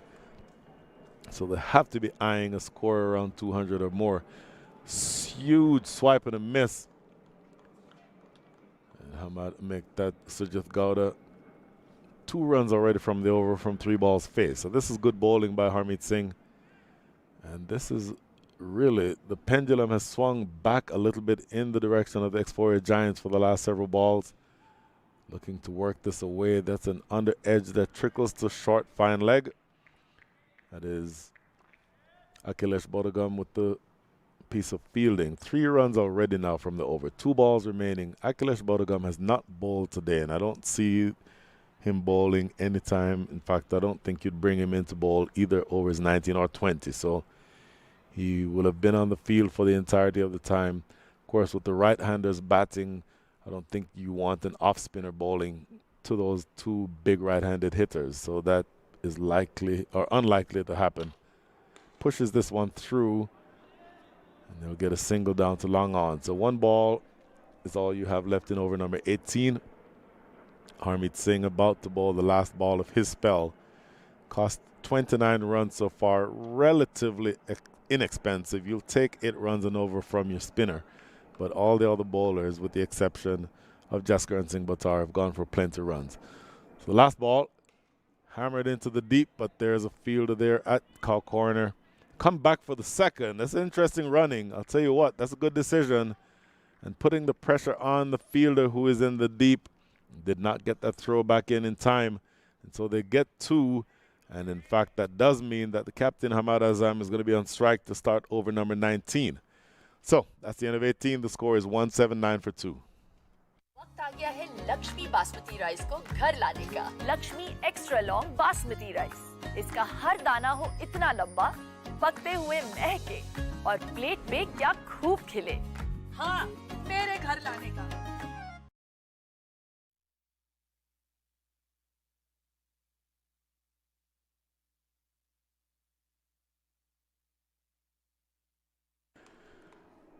So the last 12 deliveries of the innings, 179 for 2. Hamad Azam is on strike. He's facing up to Jaskaran Singh Buttar. Easily for me the best of the bowlers on offer for the day. 3 overs, 1 for 17. Actually conceding less than a run a ball. So this is good bowling by the big fast bowler. Bowling to Hamad Azam, who has, you would think, full license to go after these last 12 deliveries. Huge hit down the ground for 6. My goodness, that is a big hit. Bangs off the top of the side screen.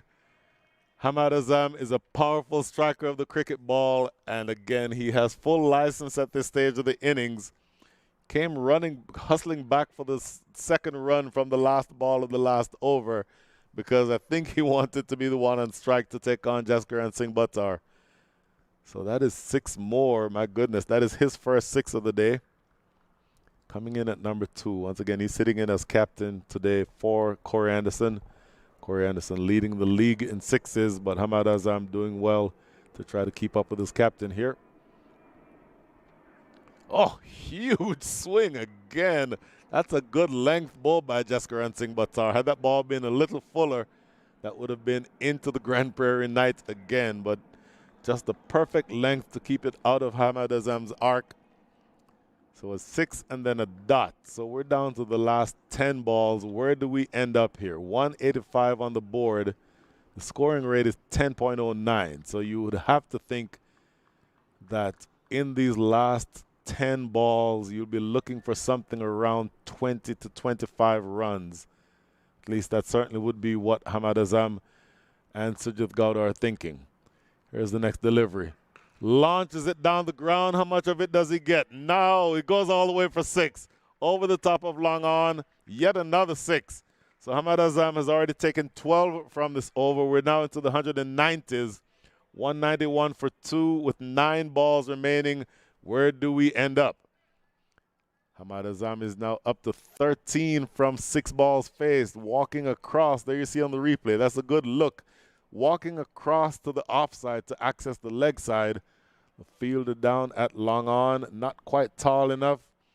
And you see a few fans there in the background scrambling to get out of the way. 191 runs on the board. What an amazing inning so far by the Dallas Mustangs, who were asked to bat. Remember, bear in mind, they were put into bat by the Xforia Giants. They're making mincemeat of the bowling so far tonight. Last 9 balls coming up. Short, uppercut, that's going to go for 6, is it? Yes. Oh, what a strike. What an absolutely brilliant strike by the captain. Getting the short delivery outside off and cutting it away over the top. In fact, it was an attempted cut. Let's give him credit for the power which he put into the shot. But it flew over the top of deep third. That is Akhilesh Bodagam on the boundary. Uppercut sails away, and you might just see in the bottom of your screen there, in fact, no way that Akhilesh Bodagam could have gotten to that.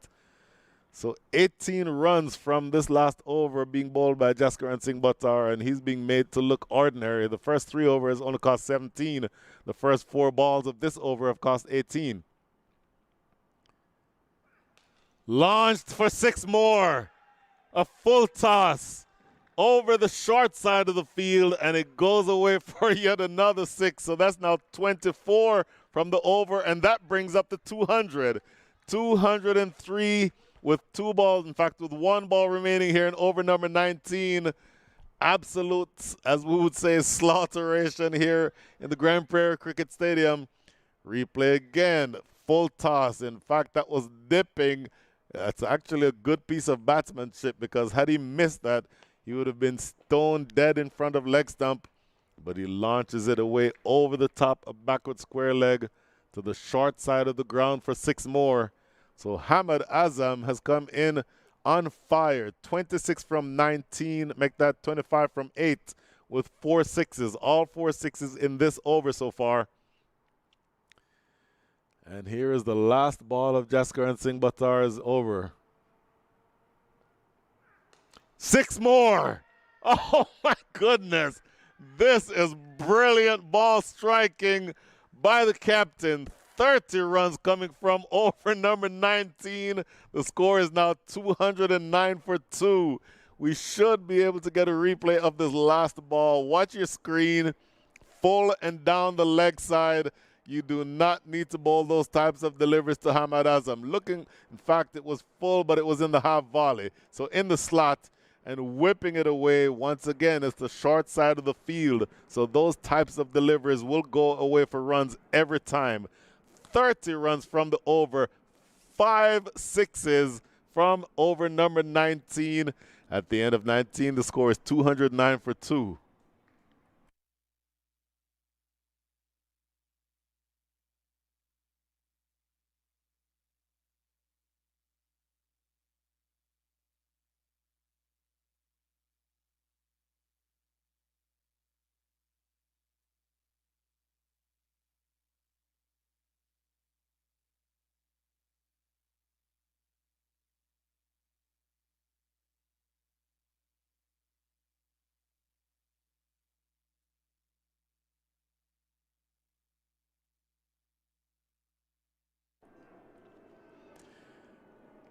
Oh, we have to stop and catch our breath.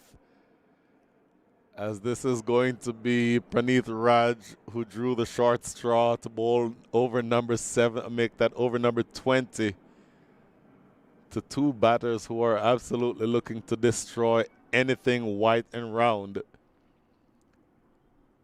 Bowling now to Sujith Gowda. Sujith Gowda is 26 from 19 with 1 4 and 2 6s. Worked away on the leg side for a single. Fielded down at square leg. Hamad Azam wants to be the one on strike. He does not want to give up the opportunity to get some more of this bowling. He's a very tall man, a powerfully built man, and he can clear any boundary. And I don't think it matters that he is hitting. If he elevates the ball on the leg side, it would be to the longer end of the field. But I don't think he's even thinking anything remotely close to that right now. He's looking to cash in on these last 5 balls.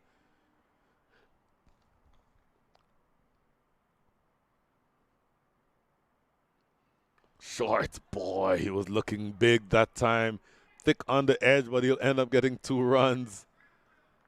And that's good determination, running back for that second, because again, he was eyeing that deep boundary. Getting enough bat on it. In fact, it edged off of his bat onto his pad, and they were able to run 2. So the important thing for him, Hamad Azam, was to get back on strike. So 33 from 10. Fearsome striking of the ball by him. Strike rate of 33 or 330. The last 4 deliveries coming up in this innings. 212 already on the board. Short, launched in the air. How deep, how far? To the big side of the field. Diving attempt by the fielder down there. Not able to get it. They'll jog through for 2 more. Had a long run to his right. The ball was in the air for an eternity. See if we can get exactly where that ended up. You see him running around and a diving attempt. Wasn't able to get anywhere close to it in the end. And 2 more runs. Really, this is good bowling by Prakash Patil. And here is now bowling again to Hamad Azam. Oh, looking for another big one, and I think he'll sprint for 2 more. So they'll get these 2s. They'll accept all of these 2s anytime they can, because that means that Hamad Azam wants to be the one back on strike. In the context of this game, this is actually not a bad over. 7 runs from the 20th with 2 balls remaining. Here you see umpire Partha Patanaik signaling to his partner Samir Bandekar that there's 2 balls remaining. Much of the damage has already been done. 216 runs is a huge score. Again, even in any context, but particularly when you're asked to bat first on a pitch that you're not sure how it's going to play. In the air, this is going to be catchable. Ramiz Raja coming in after it. Diving, that is beautiful. That is great work by Ramiz Raja. That is not an easy catch.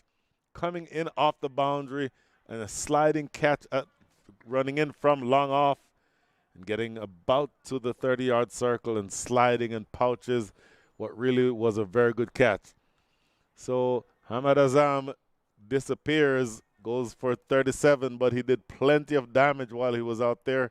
Here we see on the replay, that ball skied, and watch the bottom of your screen, sliding catch. That is a great catch. Good work by Ramiz Raja.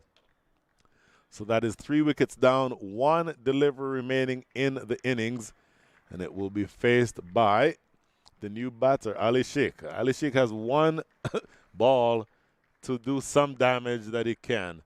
And once again, you might hear the applause from the outside. That's the teammates of Hamad Azam applauding the damage that he did. And he did plenty of damage. Only faced 13 balls.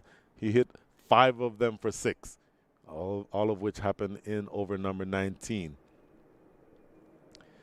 And so, last ball around the wicket to Ali Sheikh. Down the ground, that's going to be 6. Oh, my goodness. 1 ball, 6. Ali Sheikh does it with the bat. All he does is just make an impact on the game, whatever role he's playing. And that is 6 to close things out here in over number 20. 13 runs come from that over. Here we see wide of the crease, slanting it in. Ali Sheikh dragging it from probably a foot and a half outside the line of off stump and goes down the ground for yet another 6. 16 sixes in the innings. The Dallas Mustangs almost have 100 in sixes alone, and they end up with 222, a massive, massive score. Here we see, looking at the scorecard, Nauman Anwar, 43 from 36. Andreas Haus, 91 from 52. Sujit Gowda, 27 from 20 not out. Hamad Azam, 37 from 13. Ali Sheikh faced one ball and spanked it into the seats for 6. The bowlers were ragged. They were all ragged with the exception of Jaskaran Singh Buttar up until his last over, and then he was made to look silly. 4 overs for Praneeth Raj, 1 for 40. Prakash Patil, none for 45 from his 3. And then Harmeet Singh, 4 overs, none for 31. Jaskaran Singh Buttar had 3 overs for 17. His 4th over cost him 30 runs.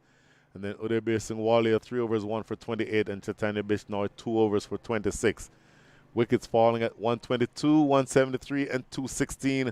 But my goodness, a mess was made of this bowling attack by the Dallas Mustangs. And again, bearing in mind, they were put into bat by the Dallas Xforia Giants. So the Xforia Giants have their work cut out for them in order for them to get a chance to win in this match and to be at the top of the division. They need to score 223 runs at the rate of 11.15 and over. My goodness, their work is definitely cut out for them. So short break for us here from the Grand Prairie Cricket Stadium. We will be back in about 15 minutes. For now, signing off from Grand Prairie. See you in a bit. Want the batters hitting in that direction. Skied, long hit. Akhilesh Bodogam after it, but it doesn't matter. Akhilesh Bodogam is a very tall man, but he would have towards his hands. Thick edge, and that flies away over the top of the keeper. Fortuitous bound.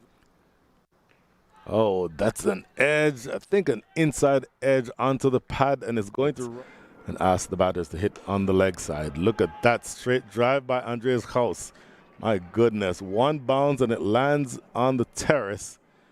And then short cutaway for 4. So runs are starting to flow. 6.75. So the bowlers are trying to get a bit of a comeback. Oh, that gets through Akhilesh Bodogam. That's going to go for 4.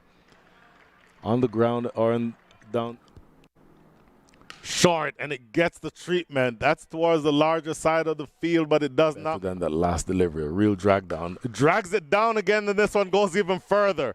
Oh, my good. Slashed away, my goodness. Diving attempt at backward. Full toss, thick outside edge, but it will run away for 4. Falling on the back foot. Slashing away again over the top. It's going to be 4 more. No way Akhilesh Bodogam can get to that. To Nauman Anwar. Short, and it's hammered into the gap. That's going to run away for 4. Up it down the ground. That's going to be 6. A brilliant strike for both teams. Well down the leg side. That's going to be 5 wides.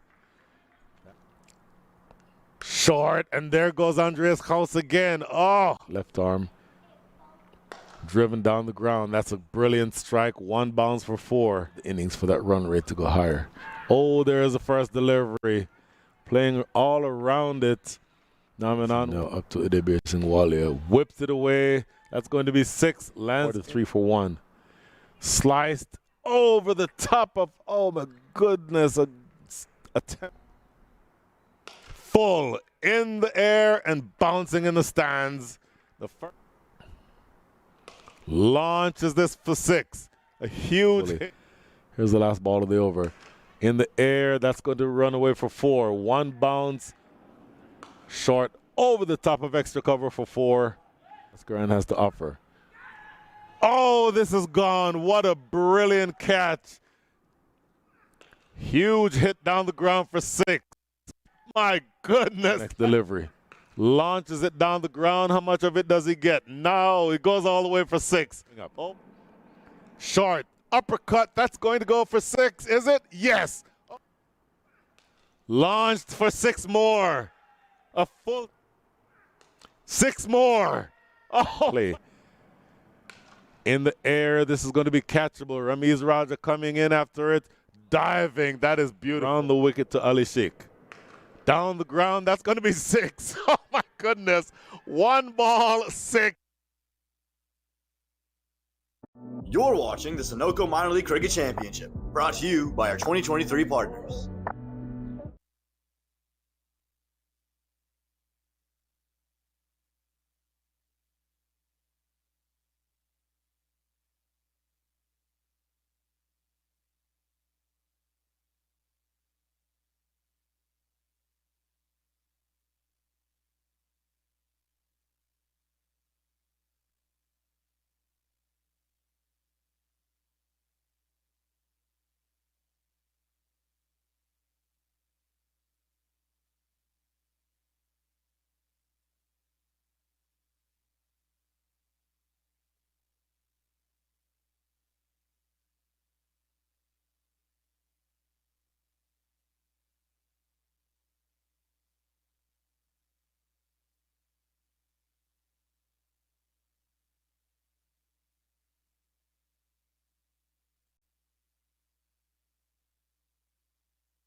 So, ladies and gentlemen, we were just able to catch our breath after an absolutely scintillating display of power hitting by the Dallas Mustangs after having been asked to bat by the Dallas Xforia Giants.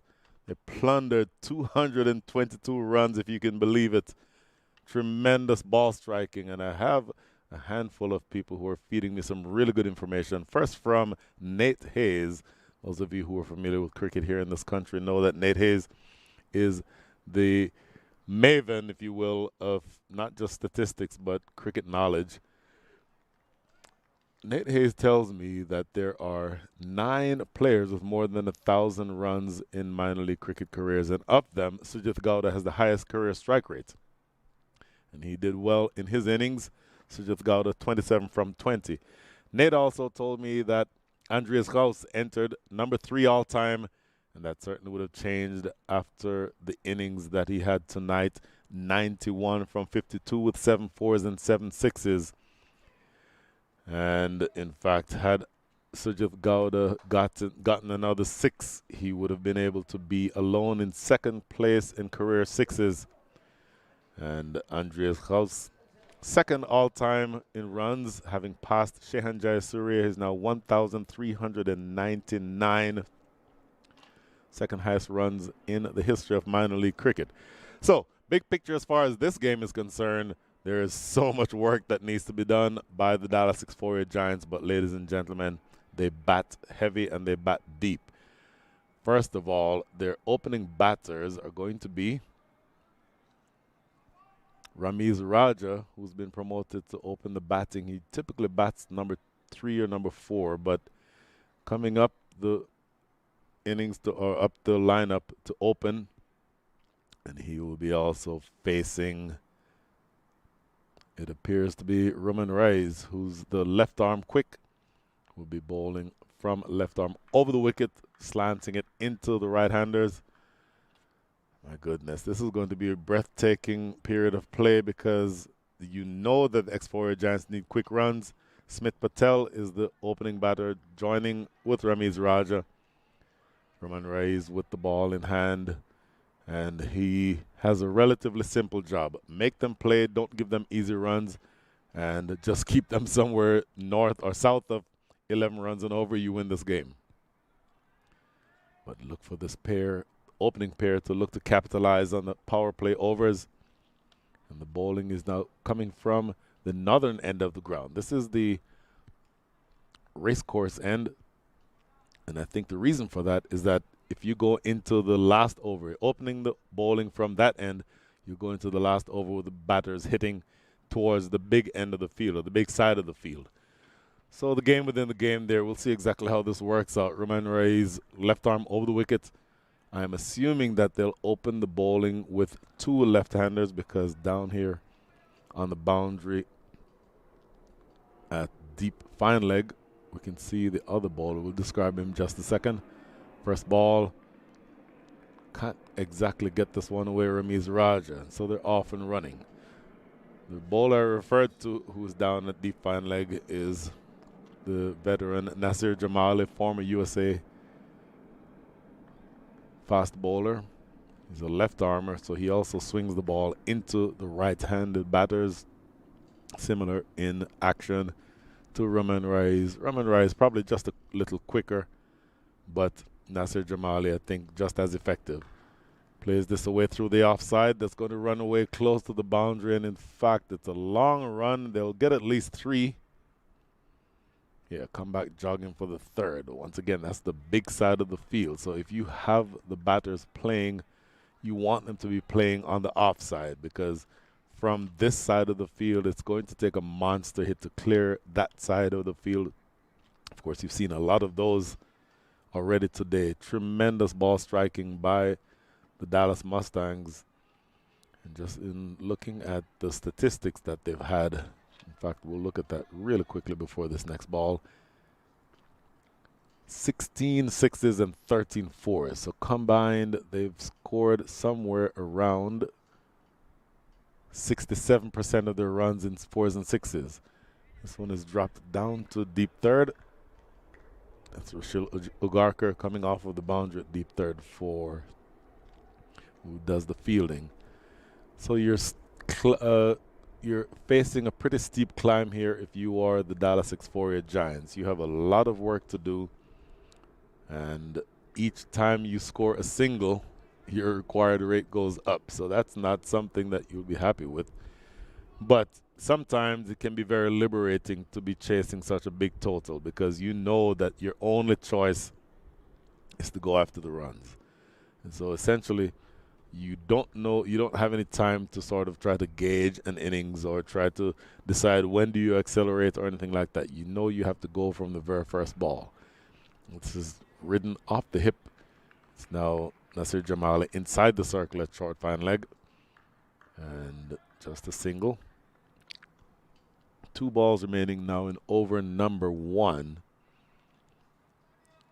Once again, the Dallas Xforia Giants having inserted the Mustangs into bat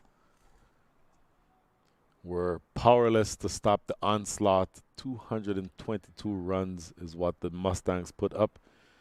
The Mustangs, once again, win the division by winning tonight. Because if they win tonight, then there's no way that the second place team, the Xforia Giants, can overtake them on this last day. Good quick delivery, bouncing. Smith Patel looking to work it away on the leg side. Can't make contact with it, but thudding into the thigh pad, I believe. So just 1 ball remaining here in over number 1. Good start so far by Roman Reyes. Bearing in mind he is bowling from the side that would have the batters playing big shots on the leg side towards the short side of the ground. So he's going to want to keep his length on the fuller side. Look at that ball by the on the replay, by the way, cutting back into Smith Patel. That's what the left-hander is going to be trying to do, get that ball moving back into the righty. Last delivery, similar delivery, working at really good bowling. Oh, they're going to get an extra run. That will annoy the captain, Hamad Azam. No real need for Roman Reyes to take a shot at the stumps there, but ended up with conceding a single where there really should not have been one. So in the context of things, it doesn't make a very big difference. A single, effectively, to close out the last over. After 1, the score is 6 without loss.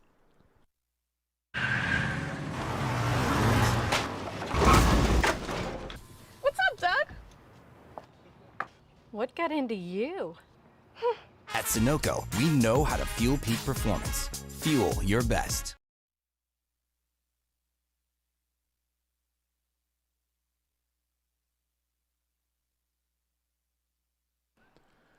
Six without loss after 1, and as I suspected, it's going to be Nasir Jamali, the veteran left armer, former USA fast bowler, who is going to be taking up the attack from the theater end. More statistics from our friends, and this one from Harsh Kandoy.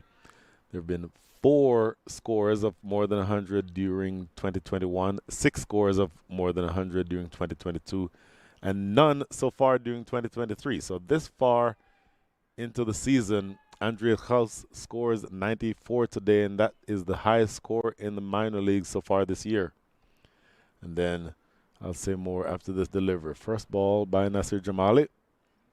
Short, spanked away down the leg side for 4. So that's not a good start. That ball is a little too straight, a little too short, and put away with ease by Smith Patel into his body. Nasir Jamali getting that one to bounce, maybe waist height. And you want, as the left armer bowling over the wicket, you see the swing there, it's swinging down. So you want to start that ball outside the line of off stump, and you want it fuller. At that length and that line, there's always going to be runs to be had by the batter. So you're going to want to make you're going to want this ball to be further outside the line of off and fuller. Get that slip fielder in position and doing some work. That's a better line and a better length. The slashed away over the top gets down to deep third for a single. So that's a better length, slightly better length. I'd still like to see just a little fuller, because that's when you threaten the stumps potentially, or LBW. That all comes into the equation with the left armer bowling in swing from over the wicket. Anyway, so going back to Harsh Kandoy, mentioned, in fact, we'll get back to that in just a second. The statistics that we're getting in are coming quick and heavy. And one more thing that I'd like to plug. Some young men in Seattle have a page on Instagram called It's Called Cricket.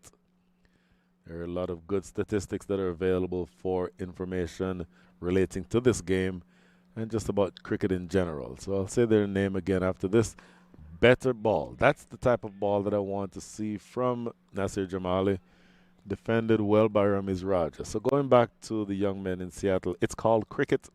A lot of good statistics that are shared. So just if you're on Instagram, find them. Just again, go to Instagram, search for It's Called Cricket, and you'll get some good stuff similar to what you can see here or what I've been trying to describe. But for the most part, they will probably be much better at it than I am. So, good start to the over here by Nasir Jamali. Looking to advance down the wicket. That's good work. As Naman Anwar, knowing that it is going to be difficult for the Xforia Giants to score quickly if you're sharp in the field. So that's what you see there from Naman Anwar. I do have to say, in between innings, I walked onto the field and bent down to just touch the ground. And there is a tremendous amount of dew forming on the ground. If you can believe it, it's very humid here in the Dallas area. Not very hot at all. In fact, the air temperature is probably right around 78, 79 degrees. But that dew formed very quickly. So that will impact things in a number of ways. We can talk about them in a minute. Short again and pull down the corner. That gets to the fielder at deep square leg very quickly. It has to be said, but just a single. So the dew will make, number one, make things a little bit difficult for the bowlers. It becomes difficult to grip the ball. Number two, makes it better for the batting side because the ball comes onto the bat much more quickly and it runs across the outfield more quickly. So generally speaking, under these conditions, you prefer to be batting second when there's dew expected. So it's not really surprising that Captain Harmeet Singh decided to bat second. I don't think he'd be looking to chase 223 though. Oh, quick delivery, looking to pull this away on the leg side of Smith Patel, not able to get a hold of it. So a dot ball, a good over to end things here in over number 2. Each of the first 2 overs has gone for 6 runs. And look at that, the required rate now almost up to a run a ball. After 2, 12 without loss.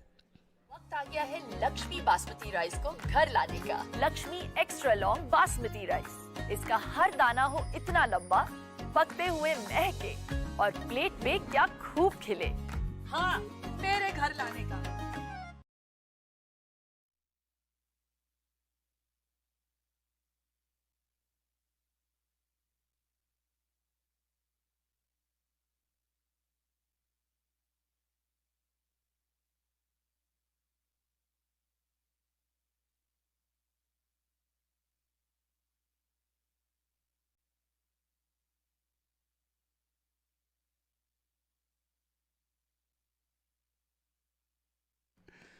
So Roman Reyes with the ball in hand, about to start his second over, the third of the innings. The score is 12 without loss. Another 211 runs needed for the Dallas Xforia Giants from 108 balls. That's a huge mountain to climb. That's going to be 4 of them, though. A little too straight by Roman Reyes, and it's whipped away behind square with Nasir Jamali inside the circle. Once that ball got past him, that was always going to run away for 4. So starting out with the ball a bit too straight, getting movement, getting swing through the air, but it's going down the leg side. And with that line, you're going to have to make sure that that ball starts outside the line of off stump. Otherwise, it swings down the leg side, and it becomes effectively a free hit. Here we see on the replay coming up, a little bit of swing, but going down the leg side. And in fact, there you see Ramiz Raja's hand coming off of the bottom hand coming off of the bat, but he got enough of it to get it past the fielder, Nasir Jamali, inside the circle. So, pretty much knowing what he needs to do here, Roman Reyes just needs to get that ball starting more outside the line of off stump, and it wouldn't be a bad idea for him to get it a touch fuller also. Oh, look at this. Vicious looking delivery. Good steam. There was actually smoke coming from that delivery when it came off the pitch, and it's helped down to deep third for a single. A bit of effort, a bit of an effort ball. Look at this delivery, just fizzing effort ball and raising up. It's actually relatively well played by Ramiz Raja because that ball not only was short, but it was snaking back into him. And he did well to just guide it down to deep third for a single. So once again, you're looking for a pretty steep hill to climb here. Roman Reyes again, looking again to try to run it down the leg side. They may end up getting a bye here, I believe. Yep, there's a signal from umpire Partha Patanaik. So 6 runs already from the first 3 deliveries of this over. You're looking to score from here almost 12 and over, 11.71. And even though the current run rate, 7.2, is a healthy rate in most circumstances, you really are falling behind if you're scoring at the rate of 7.2 because of the onslaught that was provided by the Mustangs. Once again, big picture. You're looking at another 205 runs, and you're looking at only facing another 105 balls. Make that 204 and 104 after that single. So we'll talk a little bit about the playoffs in a second. In fact, we can do that in terms of the format and what we're looking at.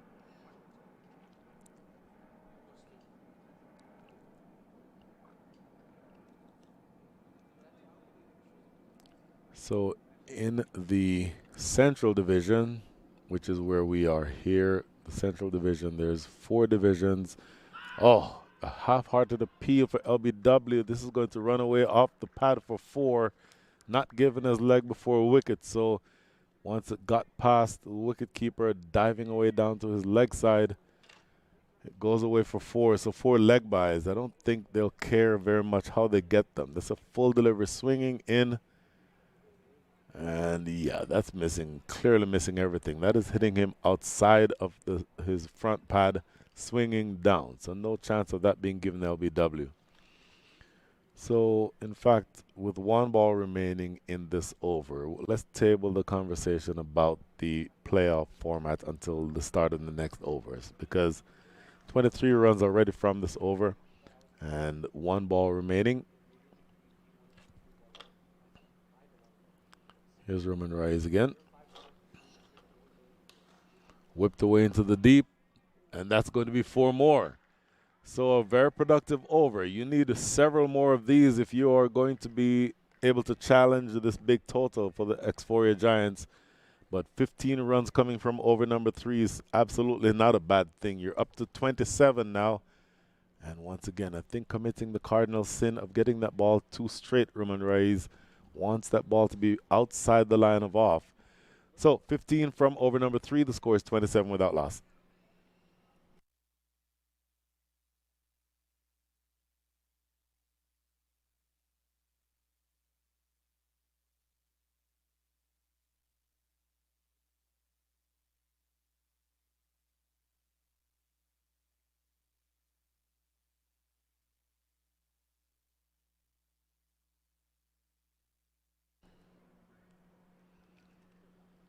This is Sunoco Minor League Cricket Championship 2023. It's going to be Nasir Jamali opening his 2nd over.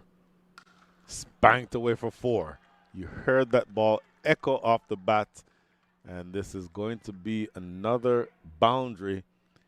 And all of a sudden, the opening bowlers for the Dallas Mustangs are being a little bit expensive. The 2 left armers, you're sort of losing the advantage as a left armer if you get that ball too straight. And in fact, that one was not necessarily too straight, but sitting up and begging to be hit from that length, you're either going to need to be much fuller or you're going to want to bowl sort of that in-between length. That one was essentially just a ball that sits up and begs to be whacked, and that's exactly what happened here. So Ramiz Raja now 15 from 10. Smith Patel 11 from 9. Ramiz Raja ready again. Short and hit straight, but oh, right through the hands, bursts through the hands of Roman Reyes at mid-off and goes away for 4. The motion there, I think he was signaling that that might have gotten in the lights, but either way, he got both hands to it, and boy, you really should have taken that catch, Roman Reyes. Here we see on the replay, short outside the line of off stump, slapping it, and here's Ramon Reyes at the edge of the circle, and maybe just flicking the top of both of his hands. He went at it with both hands. You would think that he had the opportunity to catch that, but it goes away over his head. And so consecutive boundaries to start over number 4. Things are not really going according to plan here for the Mustangs.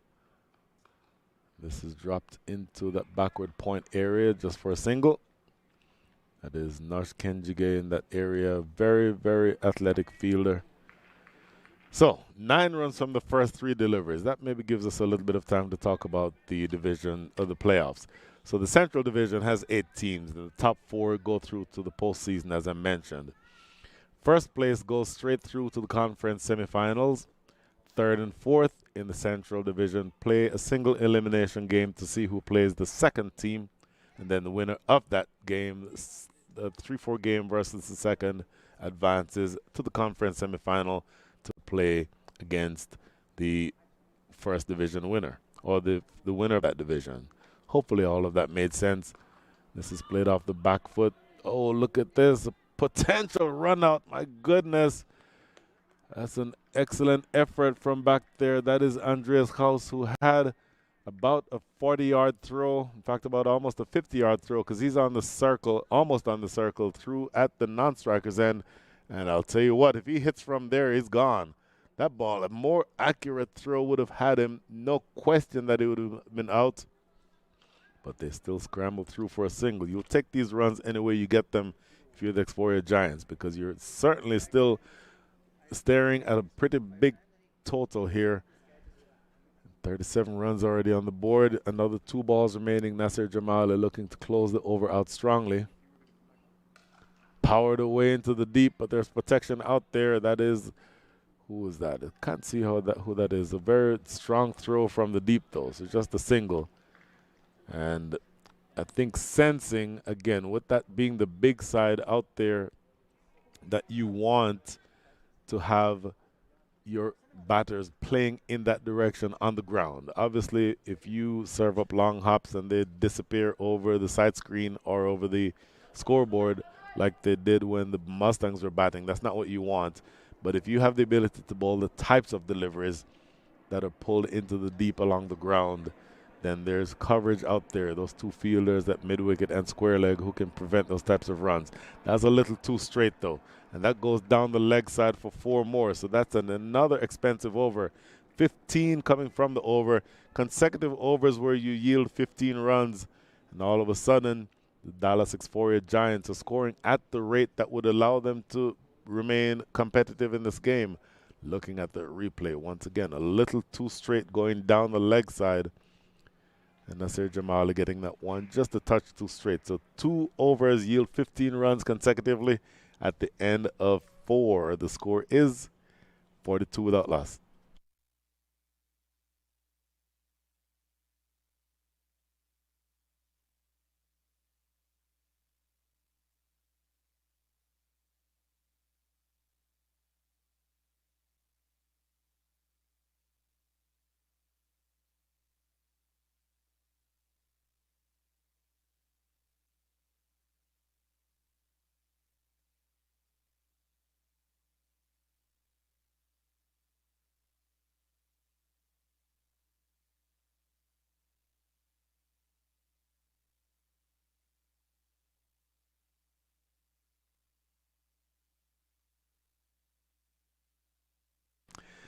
Okay, 4 overs, 42. The Dallas Mustangs, after having conceded only 12 runs from the first 2 overs, have conceded 30 from the next 2. So things have gotten a little bit expensive. And the left-armers, I think, generally speaking, have been guilty of bowling a little too straight. You're getting that ball to swing into the right-handed batters, but if you're starting it on the stumps, you have it swinging down the leg side. And so new ball in our Rushilu Garker coming from the racecourse end, looking to slash this away on the offside. No contact made by Ramiz Raja. Raja 21 from 13 with 3 fours. Smith Patel 16 from 11 also with 3 fours. So both of them are looking aggressive. And by the way, thinking of where the runs are, where the runs are going to come from if you are the Xforia Giants, this opening pair is dangerous. I would think coming in next would be Akarshit Gomel. Akarshit Gomel, one of the leading batters in the entire minor leagues. We'll go through his figures in just a second. Ramiz Raja slaps this down the ground for 4. Mid-on and mid-off are both inside the circle. And in fact, Ramiz Raja taking a step down the wicket, advancing down and meeting that one on the half volley. It would have been a decent length delivery, but he skips down the wicket. Watch this here. Advancing down and then bludgeoning it past the outstretched left hand of Rushil Ugarkar for a boundary. So just looking at the batting for the Xforia Giants, the leading batter in the side is Akarshit Gomel, 283 runs, 22 fours, 17 sixes. He scored 350 so far. Short pulled away, but there's a fielder in the... Oh, my goodness. That you'll never see in 150 years. That goes right through Sujit Gowda. Everything covered, and somehow that ball gets through him and goes away for 4. That should have just been a single. We'll see a replay here. That ball was pulled, but straight to him, and he seemed to have it covered all the way there. And somehow that ball gets through. Now, I mentioned earlier about the dew factor, so I don't know if that's what might have contributed to that, because the ball itself is going to be slightly slippery. When it's rolling that quickly across the ground, it picks up moisture. So that does factor into things. So as a fielder, you're going to have to be really careful and not have that happen. So Sujit Gowda not going to want to see that replay when he gets home. But that brings up the 50, by the way. We're 3 deliveries into over number 5. So you're scoring right now at a rate that keeps you in this game. The required rate from here is 11.16, and the Xforia Giants are scoring at 11.11. So essentially, you're scoring at the exact rate that will keep you in this game. And so we'll talk exactly about where you are. Look at this. So I have an interesting stat after this delivery. Powers this away. This is Sujit Gowda again, and that one won't get by him, I promise you. That's just a single.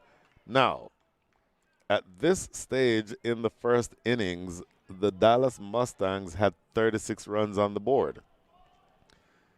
The Dallas Xforia Giants now have 51 on the board. They are actually ahead of the rate that the Mustangs scored at.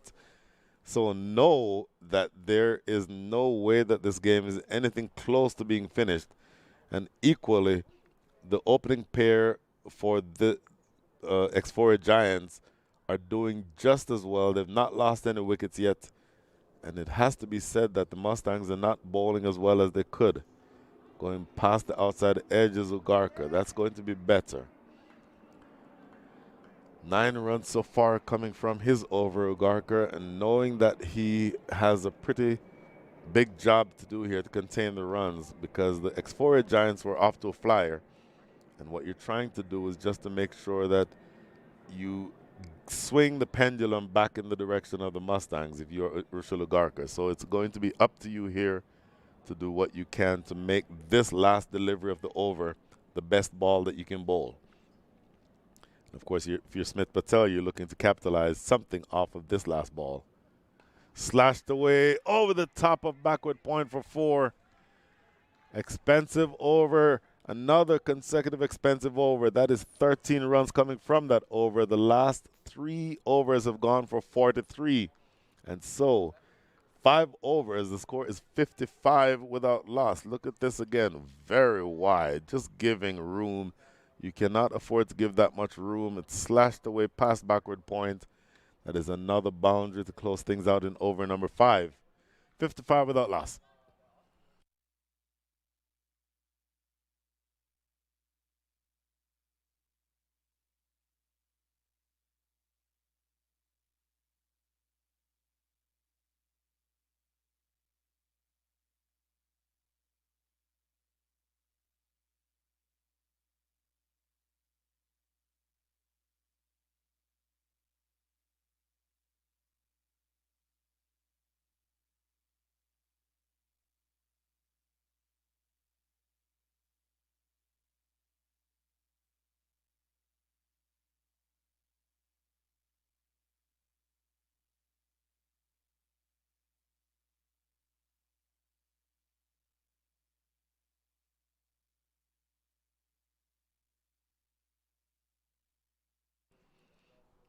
Well, the captain has seen enough. He's decided to take the bull by the horns himself, Hamad Azam. Now coming into bowl from the theater end. Slapped into extra cover and taken. So the captain finds immediate success, bringing himself into the attack. Not able to control that shot, Ramiz Raja, and knocking it in the air on the edge of the circle was Sujit Gowda, and he takes a good sharp catch down low. The first wicket falls, and that will make the Dallas Mustangs feel a lot better. Looking at this delivery from Hamad Azam, intentionally staying leg side of that ball was Ramiz Raja and trying to get that through the offside, but only finding Sujit Gowda on the edge of the circle. And Sujit Gowda, after having conceded a pretty simple he misfielded the ball on the boundary that went for 4. But having conceded that ball, he does make up for things here because he takes a catch that, not the easiest of catches. Again, the ball is a little bit slippery. There's certainly a lot of dew around, so that type of catch is not easy to take. Here we see again on the replay, Ramiz Raja intentionally staying on the leg side, trying to play through the offside, and only succeeding in finding Sujit Gowda on the edge of the circle. So that's a big wicket to start over number 6. Obviously still inside the power play, so still only 2 fielders allowed outside the circle. Hamad Azam finding immediate success. There's a sweeper on the leg side. In fact, this batter is now going to be Chaitanya Bishnoi. So there's a man at deep backward square leg and a man at deep third. Hamad Azam right arm over the wicket to the left-hander. Looking to play this one. Run out opportunity, but Nasir Jamal thinks better of it. They go through for a single.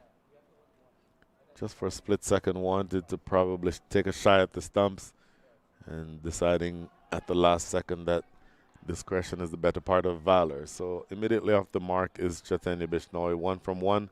Smith Patel, 20 from 13. I have to say I am a bit surprised that they did not bring Akashit Gomel in at the fall of that first wicket, because again, he for me is the one who's most likely to be able to accelerate the run rate. Looking at the figures for the year, Akashit Gomel, strike rate of 153, averages 56, 283 runs on the year with 350s. So certainly somebody who you could anticipate to get the scoreboard going. This is hammered straight to Ali Sheikh. That ball is not going to get past Ali Sheikh. It might as well be a wall. And so good couple of deliveries here. In fact, a good start to the over. 3 deliveries bowled and only 1 run scored and a wicket fallen. So Chaitanya Bishnoi is actually the second highest run scorer in the side. Importantly, his strike rate is just above 100, 101. So this is pulled again, almost an instant replay to Ali Sheikh. So if you're thinking about how you're going to score quick runs, I don't know that you don't put Akashit Gomel in at the fall of that first wicket, because Smith Patel is batting now. He is 20 from 14 with 4 fours, but his overall strike rate for the season is 105. Chaitanya Bishnoi is now batting. His strike rate is 101. Akashit Gomel has a strike rate of 153. So yes, you've had several good overs in a row, but in looking to see how you're going to maintain a strike rate of what you need to be able to chase down a big total, I'm shocked that you didn't go to the leading batter in the side. So that's a dot ball. 1 ball remaining here in over number 6. This is excellent bowling by the captain, Hamad Azam. Only 1 run scored already from this over, and he's already taken a wicket. So the last 5 have gone for 50. You hear a little bit of noise around the ground because the Dallas Mustangs are starting to feel like they're getting back into this match. Last delivery is launched out of the ground for 6. Oh, what a strike. What a brilliant strike. Smith Patel planting that front foot, and it goes out of the ground. So he now moves up to 26 from 16 with 4 fours and a 6. Looking at the replay again, Hamad Azam getting this one in the slot. Oh yeah, that ball is absolutely in the slot, sits up and begs to be whacked, and it is sent out of the ground by Smith Patel. That is a brilliant strike. They need a whole lot more of that, because even with that stroke, only 7 runs coming from over number 6. Power play is done. Score is 62 for 1.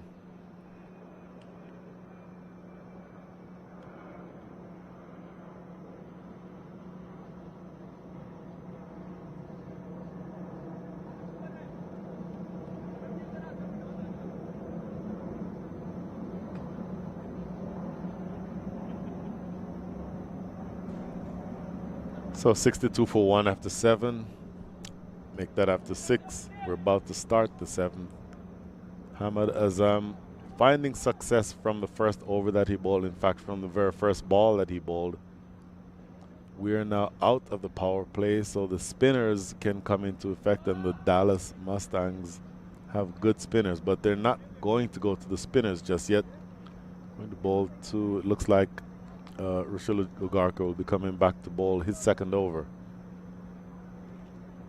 Just a bit of a delay, because I think the bowling side, the Mustangs, are not happy with the replacement ball.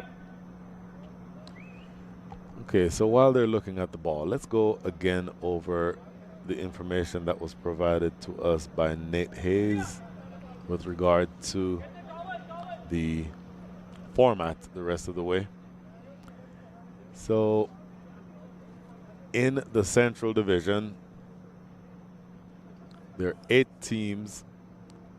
The bottom 4 teams do not make the postseason. The top 4 teams do. The first place team advances directly to the conference semifinals. So that's what's on the line for today's game and potentially tomorrow's game. If the Dallas Mustangs win this game, then there is no way that they can be overtaken, and they would be the first place team to make it straight through to the conference semis. If the Dallas Mustangs lose this game, then that puts the Xforia Giants on top by a single point, which then means that they play again for tomorrow, and then the winner of tomorrow's game would be the first place team. But going back to the format, the first place team advances straight through to the conference semis. Then teams 3 and 4 would play a single elimination to see who plays number 2. So in other words, number 2 is already in the playoffs. 3 and 4 would play an elimination game, and the winner of that elimination game plays against the number 2 team. And then that 3-4 winner versus number 2 also goes to the semifinals. And so then in each conference, there's the Pacific Conference and I believe the Atlantic Conference. The Central is in the Pacific Conference, and so it would be the West number 1 for the playoffs against Central number 2, and then Central number 1 team versus the West number 2, if that makes sense. So a lot to play for and a lot of different permutations, but getting back to this specific match, it is the fact that the Dallas Xforia Giants have started out, I think, with a relatively positive mindset. Chaitanya Bishnoi, 1 from 1. He will be on strike facing up to Rushil Ugarkar, who's bowling around the wicket to him. We're now out of the power play, so there is more coverage in the deep. There's a man at deep mid-wicket, and there is a long on, and there's also a sweeper on the offside, along with the man at deep third. That's Nasser Jamali. So you can have up to 5 outside the circle. In fact, there's also a man down at deep fine leg. Yorker length is played down the ground for a single. You'll take that every day if you're the Dallas Mustangs, because if you are the Xforia Giants, from here you need to be scoring at the rate of 11.57 and over. So a single is like manna from heaven. You're able to just, each time you hold the batting side to a single, then that required rate would be going up.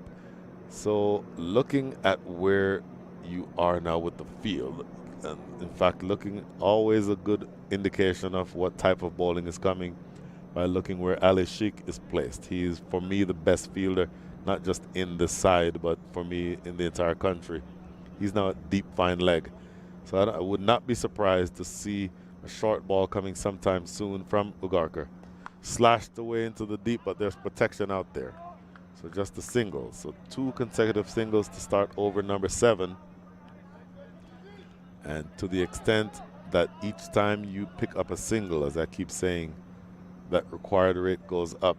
You will accept every single that you can get from now on if you are the Dallas Mustangs. The Xforia Giants, on the other hand, 64 for 1. You've lost a wicket. You still need another 159 runs, only have another 82 balls in which to get them. So the hill that you have to climb is getting steeper and steeper. Here's Ugarkar. Lofted down the ground, but catchable and taken. Simple catch to mid-off.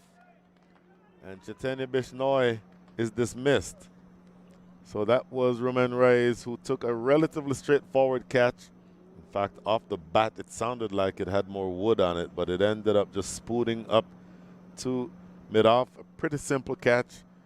Here, Rumen Reyes, the recipient of a pretty simple catch. That ball was from around the wicket, slanting into the left-hander from Rushil Ugarkar, and not able to get much bat on it was Chaitanya Bishnoi. And all of a sudden, another twist in the tail, because this appears to be the captain Harmeet Singh coming out to bat. So Chaitanya Bishnoi has been dismissed. Harmeet Singh also coming out. So still no Akarshit Gomel. What that might be an indication of for me is that it may be the fact that they're trying to keep the left-hand, right-hand combination, which ends up being relatively challenging as a bowling side when you're constantly having to switch the field. But I don't know that that would be the only reason why you keep your leading batter out of the lineup. But Harmeet Singh is an aggressive batter himself, and if you've never seen him bat before, he's a brutal striker of the ball. So maybe the thinking is, you know what, if I need something done, I'll do it myself. Harmeet Singh, the 5th leading batter in the side statistically, 94 total runs for the year with a high of 55 and a strike rate of 132. But he is an absolute hitter of the cricket ball. So bearing in mind that he knows what the target is and he knows what he needs to go after. So let's just see how he promoted himself and how it goes. This worked off the hip. First delivery, immediately gets off the mark. Wanted to come back for a second, but it was not there. So good bowling here so far from Rushil Ugarkar. 3 runs coming from over number 7 with 2 balls remaining. And he has taken a wicket. So looking at where you are now, 65 for 2. The required rate is 11.85. The actual rate is 9.75. So you're falling behind there. 80 runs, or 80 balls remaining, and another 158 runs to go. Full launch down the ground for 6. That is a huge hit off the side screen. You might have heard the ball crash into the side screen, the metal trellis out there that that's the support for the side screen. This ball is in the slot. I think on the replay you will see exactly in the slot. Tried to go wide of the crease, trying to get him to play on the offside towards the big side of the field, but did not get it nearly wide enough, and it just sat up in the slot and begged to be hit. Smith Patel going big. He's now 20, make that 33 from 19 with 4 4s and 2 6s. Plays it off the back foot into the covers. That is Nash Kenjige, who does a cleanup. 10 runs coming from the over. So a big strike down the ground, 10 runs from the over, and a single wicket. I'll tell you what, though, in the grand scheme of things, you're needing to score at the rate of 11.62 and over. So an over that only goes for 10 and that takes a wicket actually works in your favor if you're the Mustangs. That is the end of 7. The score is 72 for 2.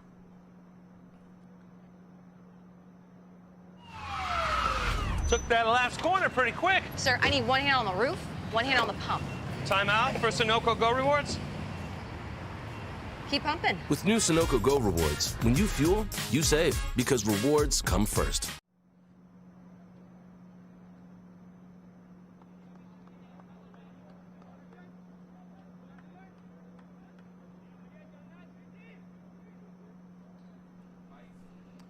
This is Sunoco Minor League Cricket Championship 2023. Sponsors are Daffin News and, of course, Sunoco. Lakshmi is the official partner of Minor League. Brew is Minor League Cricket's Cricket for the Community partner. And Dolphin Media is Cricket's outdoor partner, Minor League Cricket's outdoor partner. Hamed Azam back into the attack. His first over was a successful one, took a wicket, and even though he conceded a 6 from that last delivery of his first over, he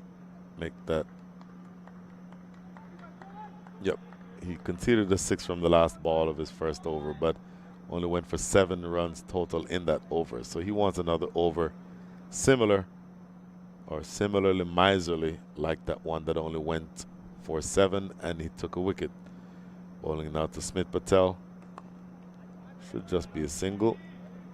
That is fielded at backward square. It's really not common to see Andreas House fielding at backward square leg. He's more a point or backward point kind of guy, but of course with a finger injury you're probably wanting to keep him out of the firing line, so to speak. Harmeet Singh now on strike. Harmeet Singh again can hit the ball a mile. If you've seen him, he's not necessarily very big, not as big, for example, as Hamed Azam, but he can absolutely belt the ball. Wrapping him on the pad. Look at Hamed Azam. Effort. Look at that. A bit of a scramble there and collides with the non-striker Smith Patel going for the run. And I think that should be a leg by, signaled by umpire Samir Bandekar. Look at this. Good effort. Ball sneaking back in and just there looking to slide. And I think he wanted to slide and take a shot at the stumps at the non-striker's end, but not able to do so. But once again, another single. And you'll take these singles every time if you're the Dallas Mustangs, because now at 74 for 2, the scoring rate is 9.87, so it's back under 10. This is going to be another single. And interestingly, with that single, the required rate goes up to exactly 12. So from this stage, you need 2 runs off of every ball to win this match if you're the Xforia Giants. Into the 8th over, you need 74. You need 148 runs. You only have 74 balls in which to get them. So that scoring rate, bear in mind exactly what the target is, looking what the scoring rate is, and looking at what the required rate is. Required rate now at 12. Hamed Azam back into Harmeet Singh, playing it through the offside for a single. And now with 1 ball remaining here in over number 8. 4 runs already. In fact, that is, 1 ball remaining. And so 4 runs to the over already. And Hamed Azam has done well to restrict scoring. His 2 overs so far have cost 11 runs with 1 ball to come. And while it's not necessarily overall economical to have a scoring rate of around 7 in the context of this game, it's absolutely necessary. Looking to come down and hit over the top, misses out on the attempted hoik. So a brilliant over by the captain. 4 runs coming from the over, 1 of which was a leg by. That is the end of over number 8, 76 for 2. वक्त आ गया है Lakshmi basmati rice को घर लाने का। Lakshmi extra long basmati rice. इसका हर दाना हो इतना लंबा, पकते हुए महके और प्लेट पे क्या खूब खिले। हाँ, मेरे घर लाने का।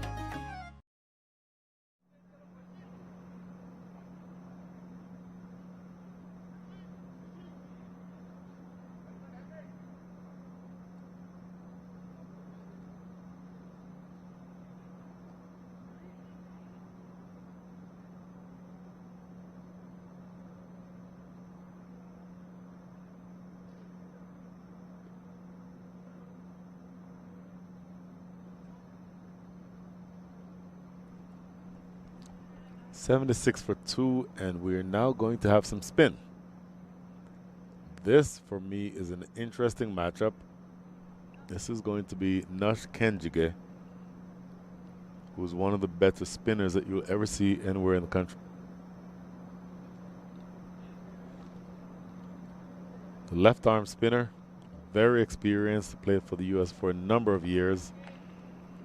And you expect that somebody of his caliber will be able to restrict the scoring. But he's bowling to the left-handed Smith Patel, or his left-handed Harmeet Singh. And Harmeet Singh, from the very first delivery, goes over the top of long on for 6. So the point that I started to make is that he is a left-arm spinner, and he's spinning the ball into the left-handed big-hitting Smith Patel, bowling from around the wicket, looking to slant that ball across Smith Patel. I'm sorry, across Harmeet Singh. But Harmeet Singh is a big hitter. Full toss. Go! He yorked it with the full toss. Look at that delivery. Not the best ball that you'll ever see Nush Kenjige bowl.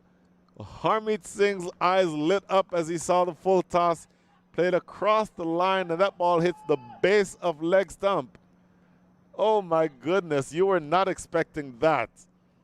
So looking to slap this into the deep on the leg side towards the big side of the ground, completely missing out on the full toss. I want to see that again because, boy, he's looking, I think he might have been surprised with that full toss. Look at this. Very full. It actually goes between his legs and hits the base of leg stump. That is, I don't know that he meant exactly that, but he'll take it every time, Nush Kenjige. So the second wicket goes down. Make that the third wicket goes down. The Dallas Xforia Giants are 82 for 3. And now here is Akarshit Gomel. Took him a while to come to the wicket, and he's now at the wicket with his team. I think it's fair to say struggling.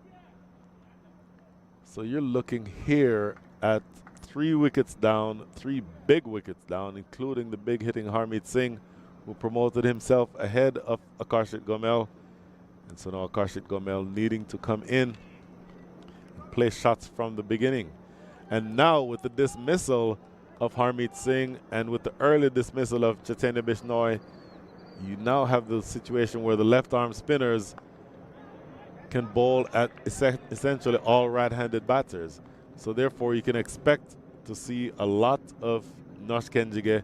You can also expect to see a lot of Ali Sheikh. In the air, down the ground, sliding catch. Oh, what a catch that is. That is Roman Reyes with an excellent sliding catch down to his right.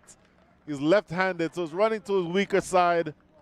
And a sliding catch. That is spectacularly taken.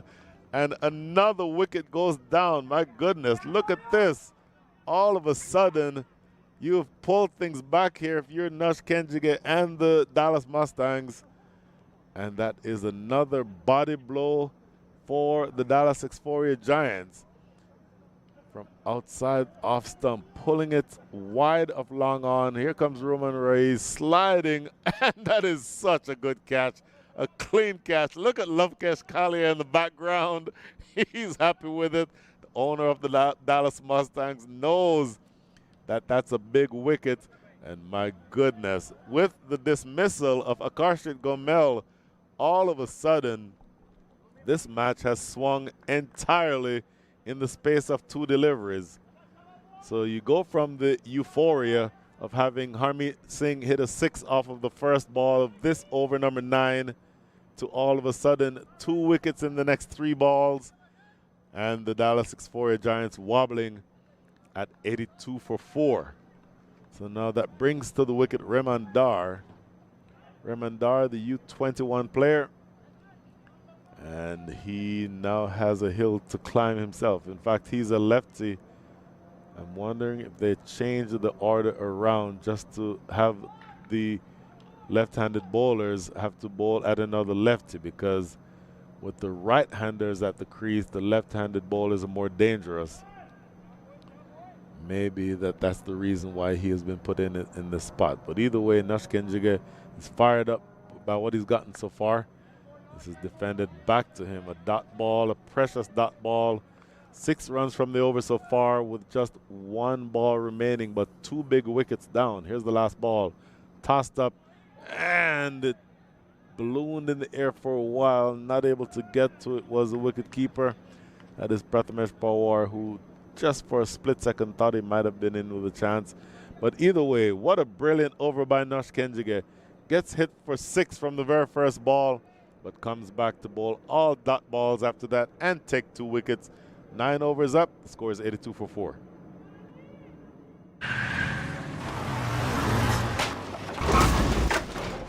What's up, Doug? What got into you? At Sunoco, we know how to fuel peak performance. Fuel your best.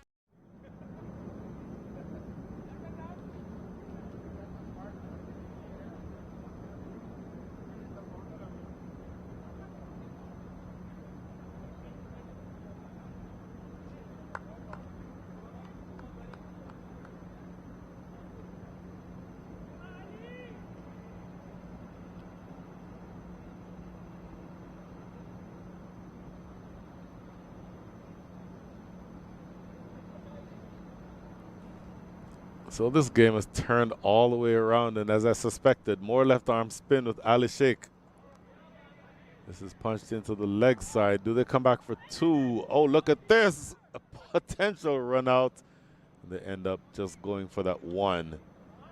So Ali Sheikh, a left arm spinner, bowling from around the wicket, slanting it into the right-handed Smith Patel, who all of a sudden has been at the other end while all of the carnage has been occurring 22 yards away from him. He's 36 from 24 with 4 4s and 2 6s, but he's lost 4 wickets around him, and the score is now 82 for 4. By comparison, 82 runs is actually not very far off from the pace that the Mustangs have set. At this same stage, the Mustangs in their innings was 7 to 9. But number 1, they accelerated tremendously towards the back end of the innings. Number 2, at this stage, they had no wickets lost. So that certainly makes a difference because they were able to play with a certain amount of freedom, as you see a wide ball bowled there by Ali Sheikh. So the Mustangs were able to play with much freedom towards the back end of their innings because of the fact that they had not lost any wickets. You don't have that same component here in the Xforia Giants innings. So you know you have a lot of runs to score. 12.83 and over from here is what you need.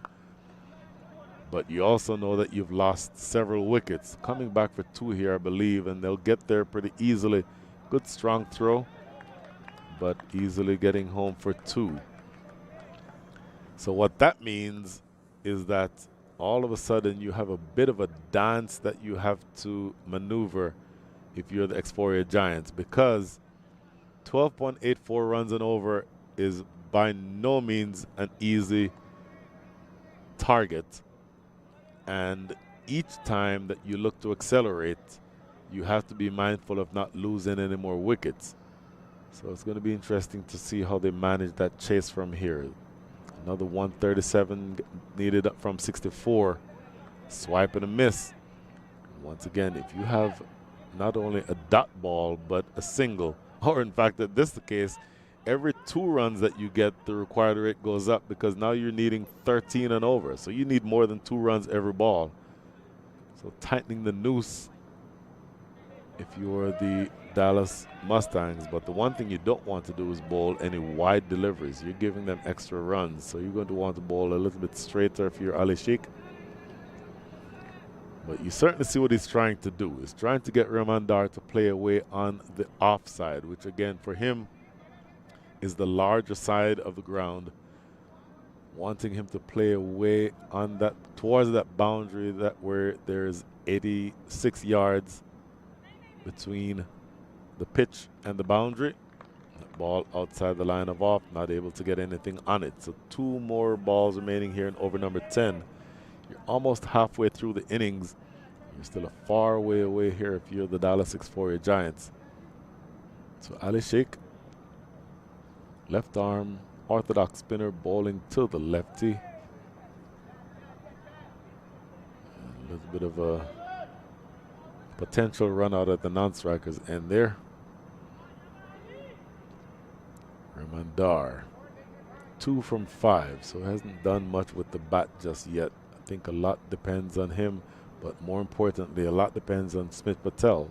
It's going to be interesting to see how he's able to manage things from here. Good delivery, bowled full and straight by Ali Sheikh, right in the block hole. Defended in front of the stumps. That's just, in fact, yep, 1 ball remaining here in over number 10.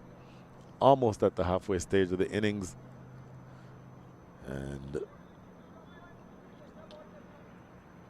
we'll go through the summaries and the projections in just a second after this delivery. Left arm around the wicket into Smith Patel. Off the back foot, runs it to Nasser Jamali at backward point, or maybe a short third. A single closes things out here in over number 10. 7 runs coming from the over, 34 coming from the last 5. Current score 89 for 4. So you need another 134 runs, and you need to get them in 60 balls. Required rate 13.4. It gets harder and harder for the Xforia Giants. We'll be right back.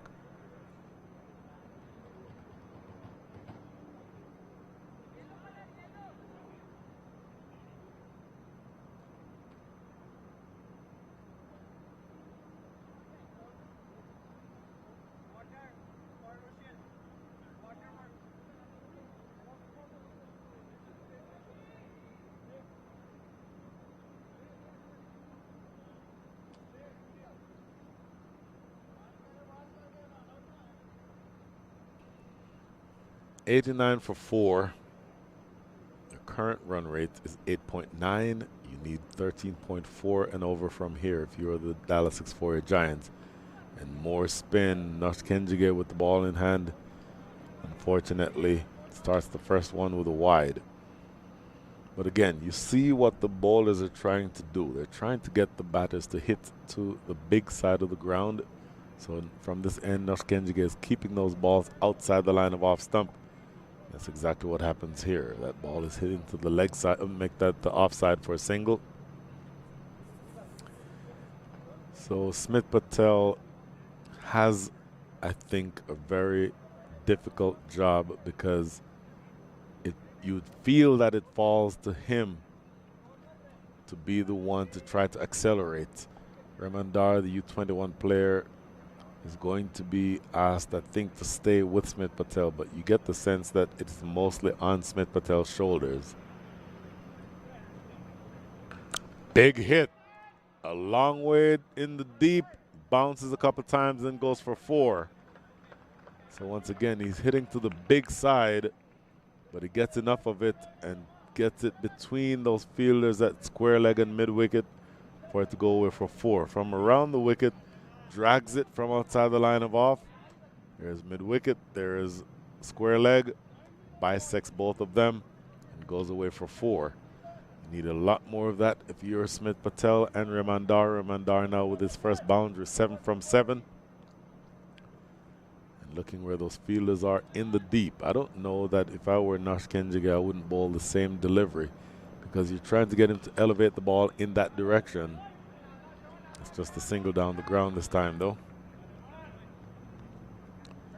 So 3 deliveries gone in this over so far, 7 runs coming from it. And that required rate, keeping an eye on that, you're at 13.37. So it's really difficult to maintain a scoring rate of 13 runs and over for the next 10 overs. But that's what's going to be asked here for the Xforia Giants. Off the back foot, should just be 2. A long run down there that looks like Roshilo Garker, and they come back for a second. Nosh Kenjige now 1.4 overs, 2 for 15. The second of those 2 was a big wicket of Akashit Gomel. In fact, both of them were big wickets. They both came in the last over. Harmeet Singh got bowled between his legs, and Smith or Roshilo Akashit Gomel dismissed by a brilliant catch in the deep by Roman Reis. One more ball now in over number 11.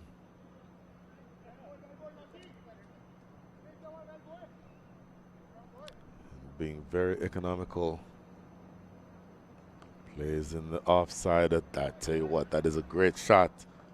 Didn't have a lot of room between those two fielders behind square on the offside, but somehow pierces the gap. That's a really good shot.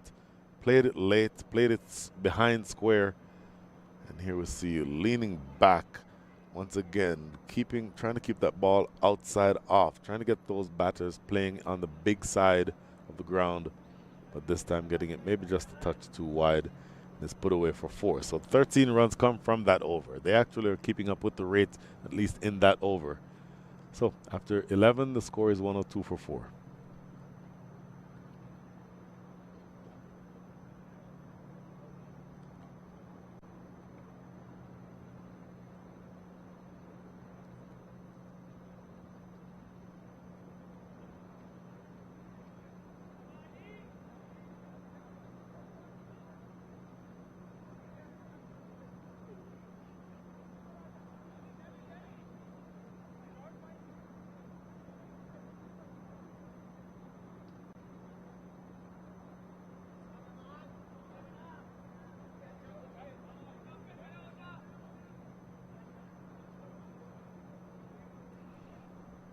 Going back to Ali Sheikh to start over number 12. Bowling to the left-handed Ramandar. And he's more dangerous from this end because his power stroke is to the big side of the, or to the small side of the field. So Ali Sheikh is going to have to be careful here. This one, he also wants to keep this outside the line of off stump to the left-hander. If he gets too straight, then it's a pretty easy hit. It's only about 62 yards down to mid-wicket from here. Looking to slash this away. Ali Sheikh bowling this one. Officially a spinner, but that one came through at pace. So 2 dot balls, 2 precious deliveries to start over number 12.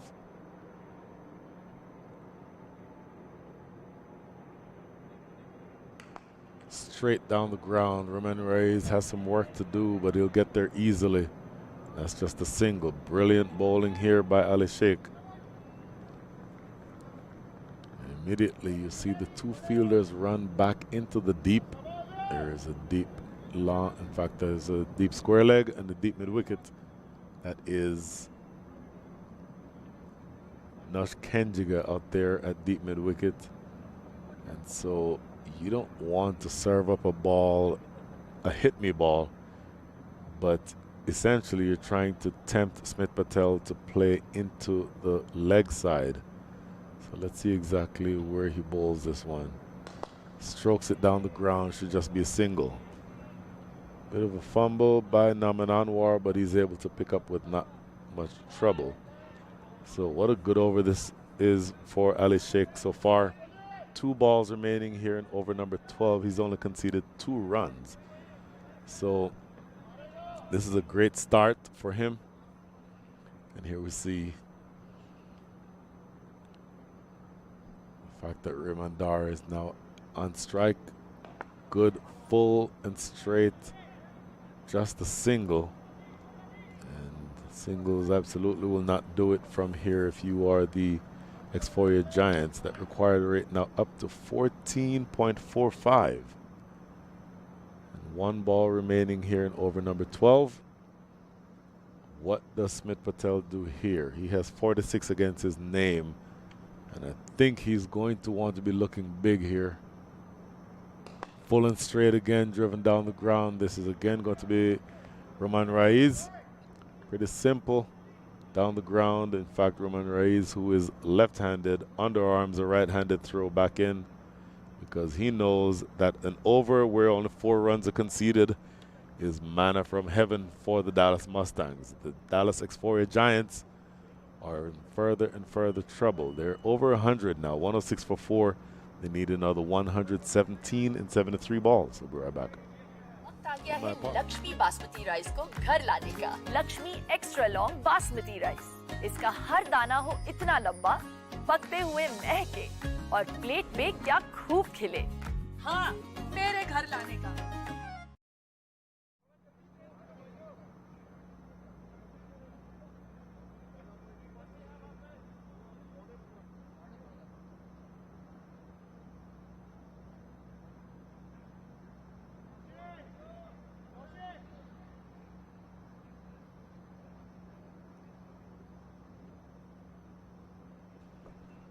So just a quick follow-up to a statistic that we mentioned earlier on, talking about the top scores in the league so far this year. No hundreds scored so far in 2023. We thought for all money that Andreas Huls was going to get one today. He was dismissed courtesy of a brilliant delivery from Jaskaran Singh Buttar. But the highest scores so far in the league are from Cheyenne Jahangir with the Lone Star Athletics, 98. Corey Anderson, 95. Of course, the captain for the Dallas Mustangs. And Dilpreet Singh Bajwa had 91. So those three are your high scores for the year, at least before Andreas Huls did what he did today. Of course, Andreas Huls today with a brilliant innings. Unluckily for him, falling short, 9 runs short of his century. He scored 91, so he's now tied for the 3rd highest score so far in the season. In the meantime, back to this game. Things are starting to feel like they're slipping out of the control of the Xforia Giants, because they need now another 116 runs. In the air, that's wide of long off, and that's going to go away for 4. That's well played. Solid strike off the back foot, Remandar. He's now up to 14 from 13 with 2 boundaries. Looking at this replay, Nash getting that one a little wide and slapping it away through the offside for 4.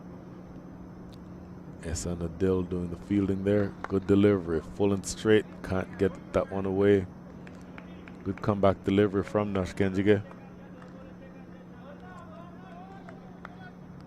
Just 2 balls remaining now in over number 13. And so you're at the stage of the innings where the required rate is going to start swinging wildly one way or the other when something happens. And 2 or 3 good economical overs here can essentially put this game out of reach. It's sliced off the top edge, and that's going to be Sujit Gowda coming in off the boundary. Good throw. Single. And 1 by 1 as these overs tick through, you are starting to feel this game slip away from the Dallas Xforia Giants. Look at that. The current score is 112 for 4. They need another 111. So they've just gotten past the halfway stage, but they only have another 43 balls to face. And they've lost 4 wickets. So things are going to get very difficult from here. You need 15.5 runs and over for the Xforia Giants to win this game. And it does not get easy from here. Advancing down the wicket, smashing it, but straight to long on. That is Roman Raiz down there on the boundary at long on.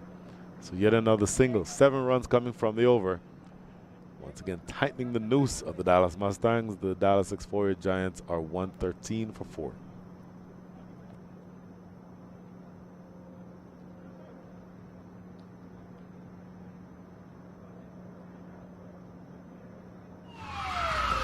Took that last corner pretty quick. Sir, I need 1 hand on the roof, 1 hand on the pump. Timeout for Sunoco Go Rewards. Keep pumping. With new Sunoco Go rewards, when you fuel, you save, because rewards come first.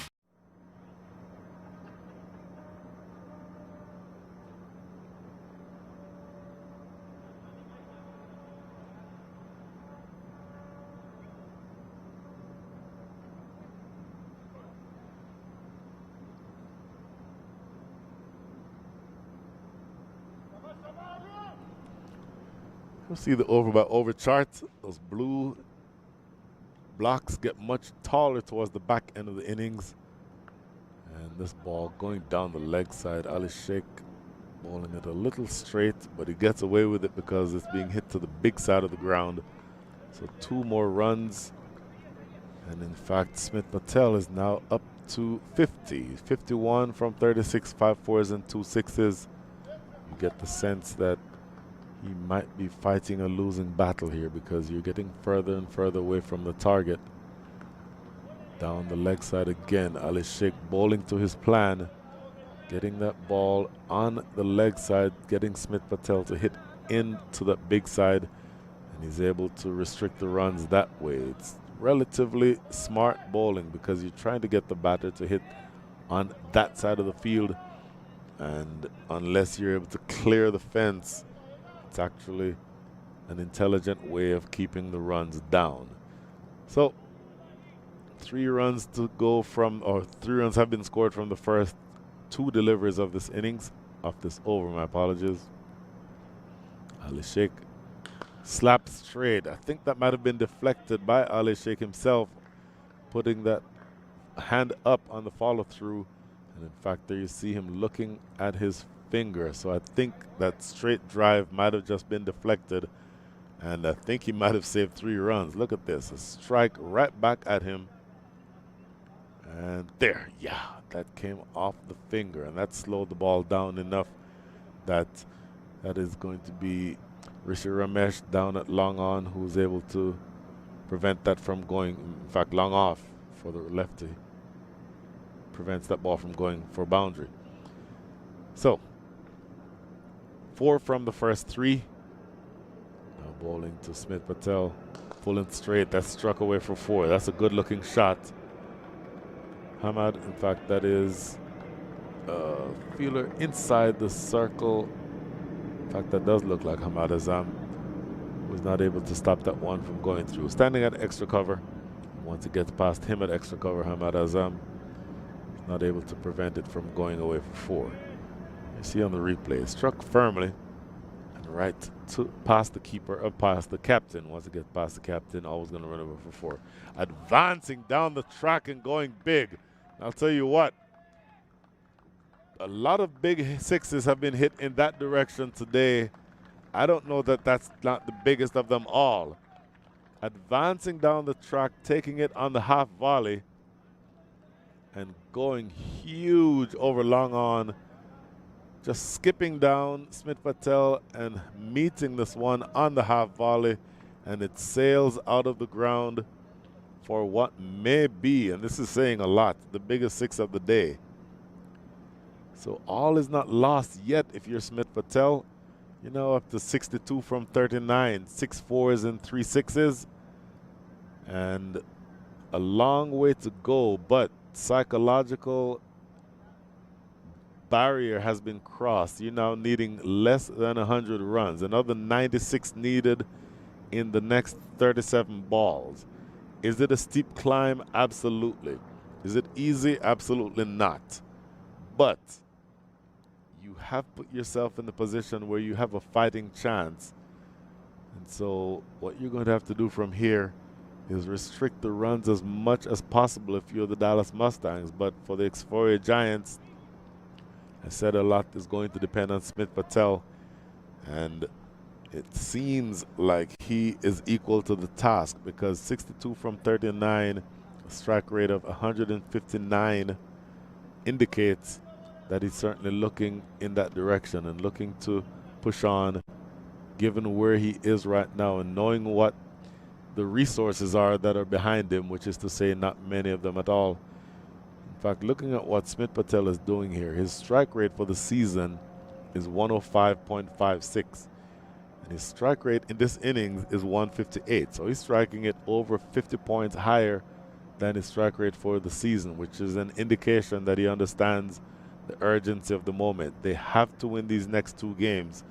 We see on the replay again, just a little bit of a shimmy down the wicket and launching it over the top of long on. It goes away for 6. So 1 ball remaining. We have a replacement ball.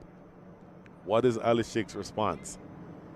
He's going to want to keep this ball, I would think, out of the slot. It's more about the length of this ball than the line. You'd prefer for him to bowl a ball that the batter cannot get under, like that. It's sliced away in the air, catchable, and taken. What a big wicket that is. That is a huge wicket in the context of this game. That wicket by Ali Sheikh may just have turned the game definitively in the direction of the Dallas Mustangs. Smith Patel looking to repeat the dosage and wanting to go big, but only slicing it off the outside edge. And that is not an easy catch by Sujith Gowda, because once again, with it as slippery as it is with the dew, that ball slicing off the outside edge, and it carried a long way. But look at Sujith Gowda coming in, settling and taking it low, pouching what I think might be the catch that seals this match. We're not done yet. 14 runs come from the over and the wicket. That is the end of over number 14. The score is 127 for 5. Another 96 needed in 36 balls. 16 and over the rest of the way. We'll be right back. वक्त आ गया है Lakshmi basmati rice को घर लाने का। Lakshmi extra long basmati rice. इसका हर दाना हो इतना लंबा, पकते हुए महके और प्लेट पे क्या खूब खिले। हाँ, मेरे घर लाने का।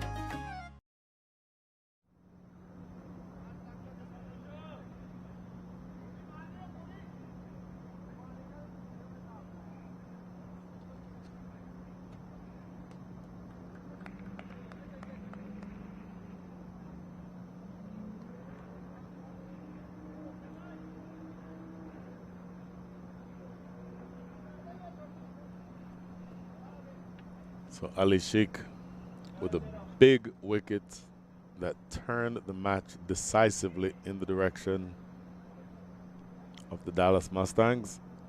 Nash Kenjige, this one is hit down the ground and just a single. Nash Kenjige now bowling to both youngsters. So Udaybir Singh Walia and Rahman Dar, the two at the wicket. Udaybir Singh Walia is a U21, as is Rahman Dar. So the two young men are going to be asked to do some major heavy lifting here. You're looking at the last 35 deliveries of this innings. Ashken Jige. This is in the gap, but in fact, no, this is directly towards Ali Sheikh on the boundary.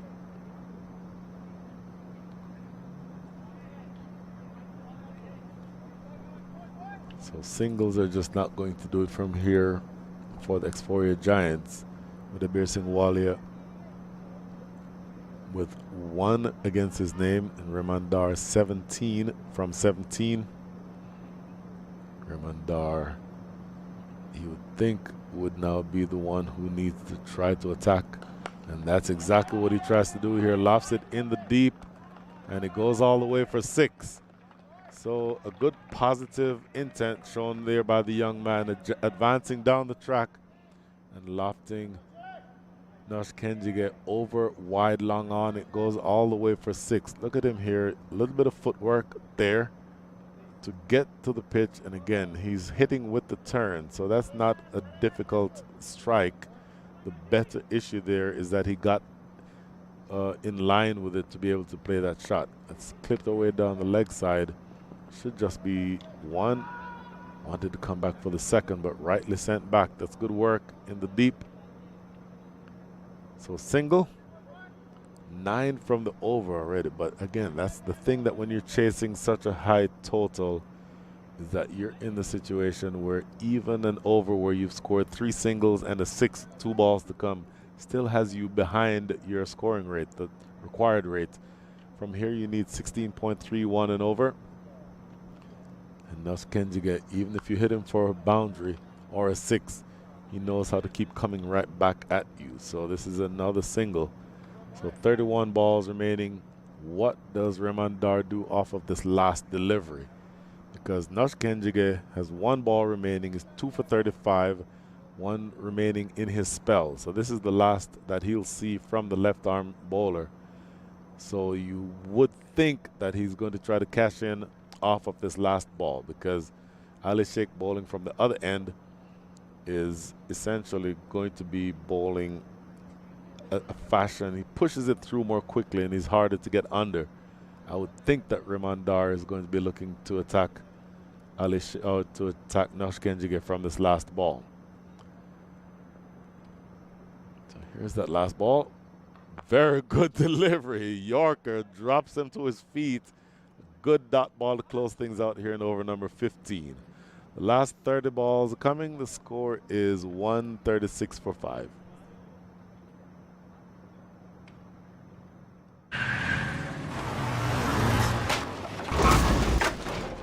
What's up, Doug? What got into you? At Sunoco, we know how to fuel peak performance. Fuel your best.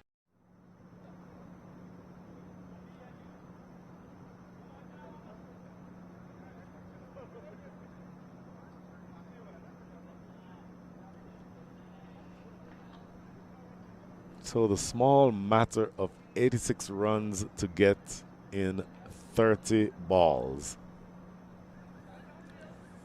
And the Dallas Mustangs have a stranglehold not only on this match, but on this division, because if they win today, they are easily, well, maybe not easily, but they win today and they win the match. Now, or they win today and they become the #1 seed in the tournament and go through to the conference semis. In other words, they're 1 point ahead right now of the Xforia Giants, and a victory is worth 2 points. So this is tossed up. Ali Sheikh probably won't toss another one up because that's out of the building again. It's a good strike by Udaybir Singh Walia. Make that now 8 from 3 balls faced. So going back to where we are with the division and what the playoff structure looks like. Let's just go over that one more time since we now have another lost ball situation. The #1 team in the division goes straight through to the conference semifinals. And so when that happens, the #1 team, with the Central Division having 8 teams, the top 4 go through to the postseason. The #1 team goes straight through to the conference semis. The 3rd and the 4th teams play a single elimination game. The winner of that game plays the #2 team in the division. And therefore, the winner of the 2 and the third and 4th place game goes to the conference semis. That's lofted into the air. It's going to be 1, I believe. Yep. So essentially, to summarize all of that, and it can sound kind of confusing, but if you're in the 1st place, you go straight through to the semi-finals of the conference. The 2nd, 3rd, and 4th place teams are in the playoff scenario. It's more difficult for you if you are either the 3rd or the 4th place team. If you're the 2nd place team, then you have a slightly easier path. But the easiest path is if you become the team on the top. And as of right now, it appears that that's going to be the Mustangs. That's just going to be a single down the ground.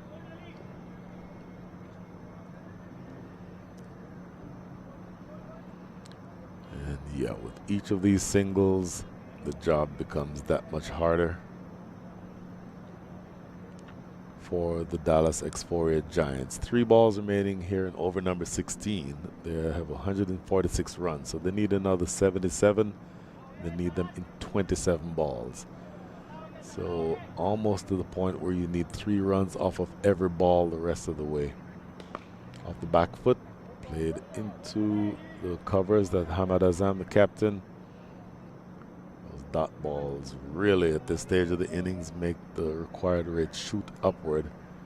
Ali Sheikh looking to attack Ali Sheikh this time, but not able to get much on it. Oof.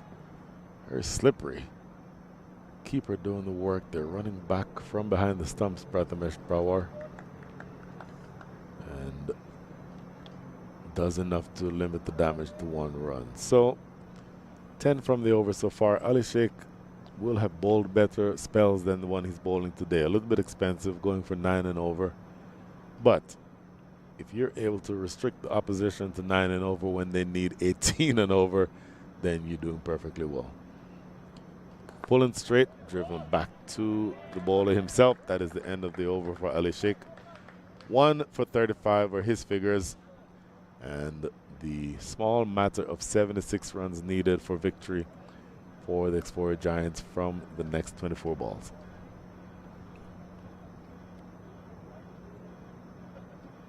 वक्त आ गया है Lakshmi basmati rice को घर लाने का। Lakshmi extra long basmati rice, इसका हर दाना हो इतना लंबा, पकते हुए महके और प्लेट पे क्या खूब खिले। हाँ, मेरे घर लाने का।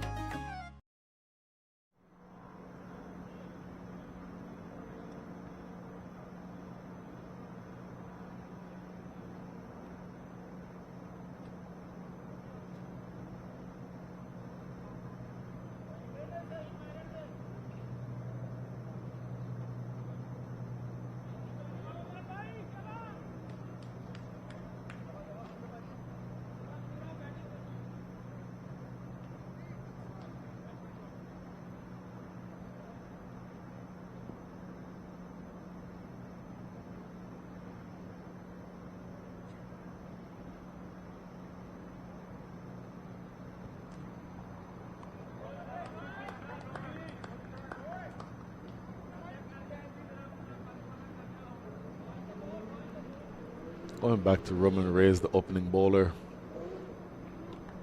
with the cause seemingly all but lost here for the Xforia Giants. Dot ball to start over number 17. Left arm over. Bowled 2 overs so far, none for 16. And goes wide.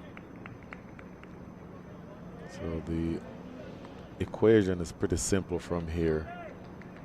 75 runs needed in another 23 balls. So you're almost at a 20 run and over clip. So what you need from your bowlers is just to bowl balls that don't go for 4 and that are not extras. You do that, you win this game with pretty simple, in a simple cakewalk, if you will. That's lofted into the outfield. Should be 2. Get that couple. Adebir Singh Walia, 10 from 7 with a 6. Ramandar, 25 from 22. In fact, Adebir Singh Walia, 12 from 8 with a 6. Ramandar, 25 from 22 with 2 4s and a 6. And it may be the point in the innings where we stop discussing the strike rate, or the required rate. Knocked him over, full and straight. Another wicket goes, and I'll tell you what, with the dismissal of Udebir Singh Walia, who essentially got the type of delivery that he bowled to Naman Anwar, it feels like that might be the beginning of the end for the Dallas Xforia Giants. Now here we see on the replay again, the left arm over angle, that's worked well all day. Oh, what a great delivery. Full and straight. That hit the base of off stump. That's exactly what you're looking for. And another wicket goes down. So 6 down. The score is 150. You need another 73 runs, and you need them in 21 balls. This will not be easy.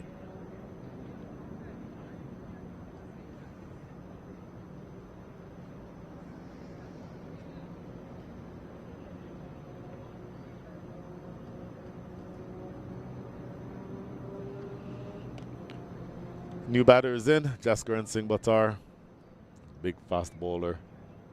Bowled well towards, in fact, he bowled well for 3 overs until he got taken apart by Hamad Azam. 30 runs coming from his last over.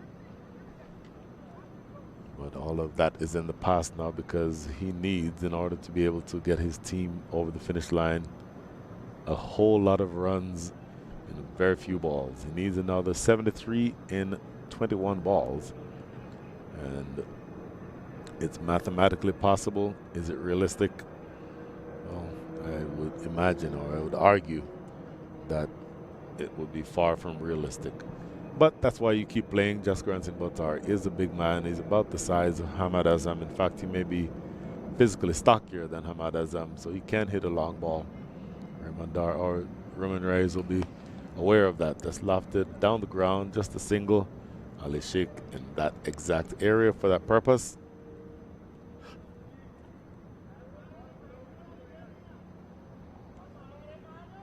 Just making sure that that ball doesn't go any further than that one.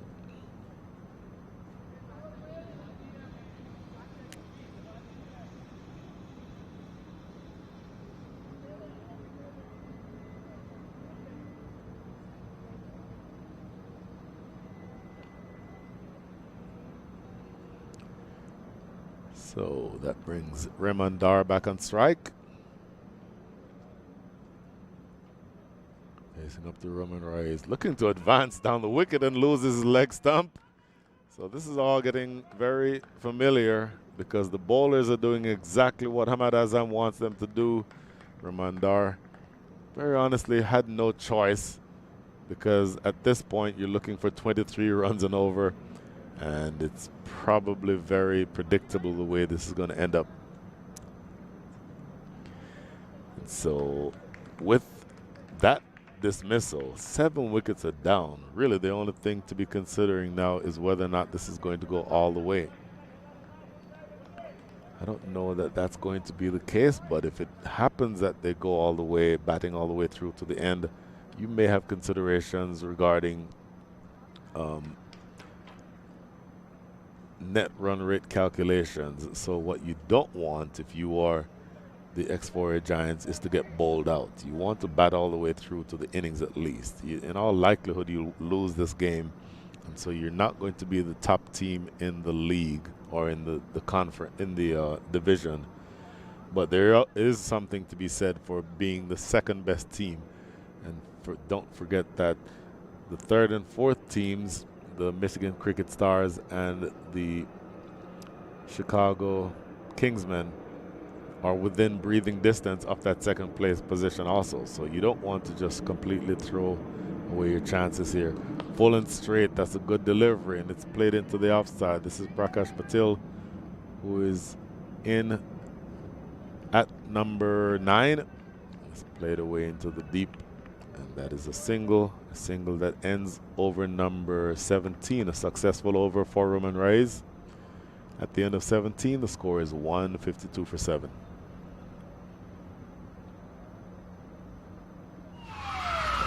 Took that last corner pretty quick. Sir, I need one hand on the roof, one hand on the pump. Timeout for Sunoco Go Rewards.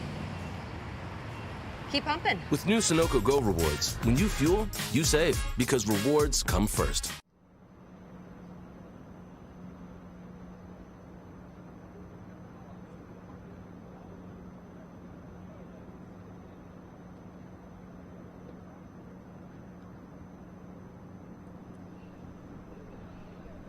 So it is up to the strike bowlers to close things out here for the Dallas Mustangs, because this is Nasir Jamali who's back into the attack. 2 overs, 21 runs conceded. He was a little expensive in his second over. First one only went for 6. But there's much less pressure bowling now. And to give you an idea of how much dew there is on the field, you can see there at the top of your screen, about behind where the striker is about to stand, you can see the tracks made in the dew by the bowler running in from the opposite end. So it's very wet and very slick. Full and straight, squirted off the outside edge down to deep third. This is going to be, from this point, relatively anticlimactic if you're watching. But if you're playing, you're going to want to make sure, if you're the batting side, the Xforia Giants, that you, in track terms, run through the tape. You want to make sure that you close out positively. You don't want to lose any more wickets necessarily, and then you certainly want to bat until the end of the innings, because again, net run rate considerations might come into play in a very close division. And I'll tell you what, that's not the kind of delivery that you want to bowl if you're Nasir Jamali. Short and going down the leg side, and just helped over the top by Jaskaran Singh Bhattar. So he gets his first boundary. See on the replay here. Close to the stumps and getting it short and a little too straight. And so any batter worth his salt will look to cash in on those types of deliveries. You're wanting him to hit to the big side of the ground, but not from that line. You want that line to maybe, if you're going to bowl short, it needs to be going over the top of middle and off, or maybe even over off stump. So if he pulls you, he's pulling you from, dragging it from outside the line of off stump, and that makes it a more difficult shot. It's much easier when it's going down the leg side. Here's the next delivery. Lofted in the air. It will have icicles when it comes down on it. Does anybody get to it? No. Naman Anwar came running in. No way in the world that he could have gotten there, and they'll get 2 runs for it. So, not a bad comeback delivery. Lofted in the air. Again, just stays in the air for an eternity. And a long run for Naman Anwar coming in from long on, but not able to get anywhere near it. So 2 runs make that 161. Next delivery. Oh, this comes off the cute end of the bat. I think he was looking bigger than that. And gets just a single down the ground. That's Roman Raiz down here at a long off, making sure that he puts that away. And with 2 balls remaining in over number 18, the Xforia Giants are really just now, as I mentioned, winning this game is essentially off the table. But they're looking to hopefully put something on the table to be able to play a meaningful game tomorrow. And a meaningful game may just be making sure that they solidify that second place spot tomorrow. Full and straight, lofted down the ground for 6. That's a clean strike. That made a really good sound off the bat. Prakash Patil will not mind that at all. He now goes up to 8 from 3 balls faced. Good strike down the ground. You see on the replay, Nasir Jamali leaving this one in the slot. Yeah, absolutely in the slot and hammered straight down the ground.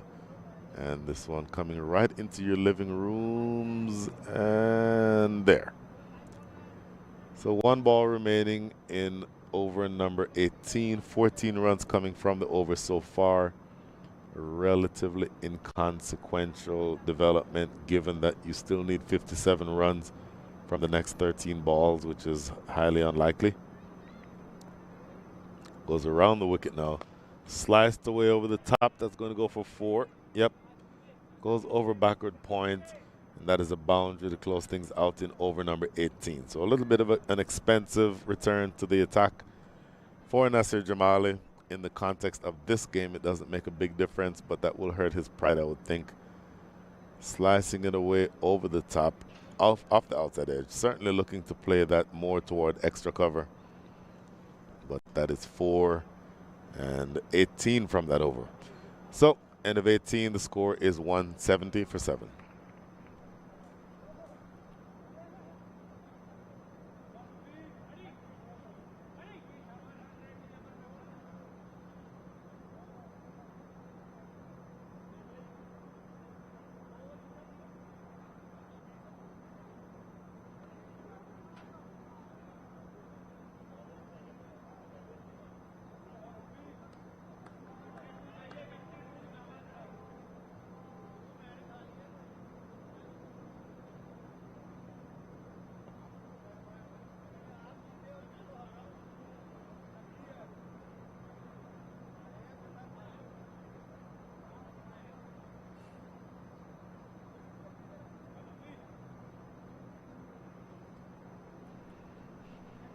So the last 12 balls of this match, Roman Raiz coming to bowl his last over. 3 overs so far, 2 for 21. Bowling straight, hammered down the ground. That's going to be a single. So we're just going towards the back end of this match. a match that seemed to be in the balance for about 5 overs, and meaning 5 overs in the second innings. But when wickets started to fall, the Dallas Xforia Giants didn't really have a response, and they were always going away from a realistic chance of winning. It's just a single down the ground, or a single through the offside rather. And so now what you're looking at here in the last 10 balls is you're trying to just make sure that you don't get bowled out, as I mentioned, when it comes down to the end of the innings. And in fact, we'll look at where the standings are in just a second.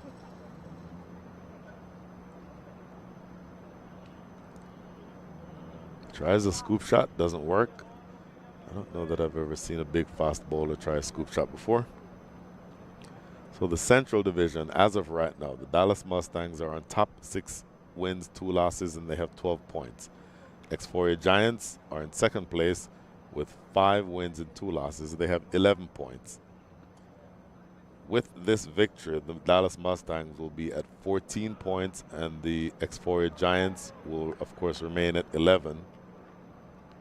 But interestingly enough, the Michigan Cricket Stars and Chicago Kingsmen are each on 10 points.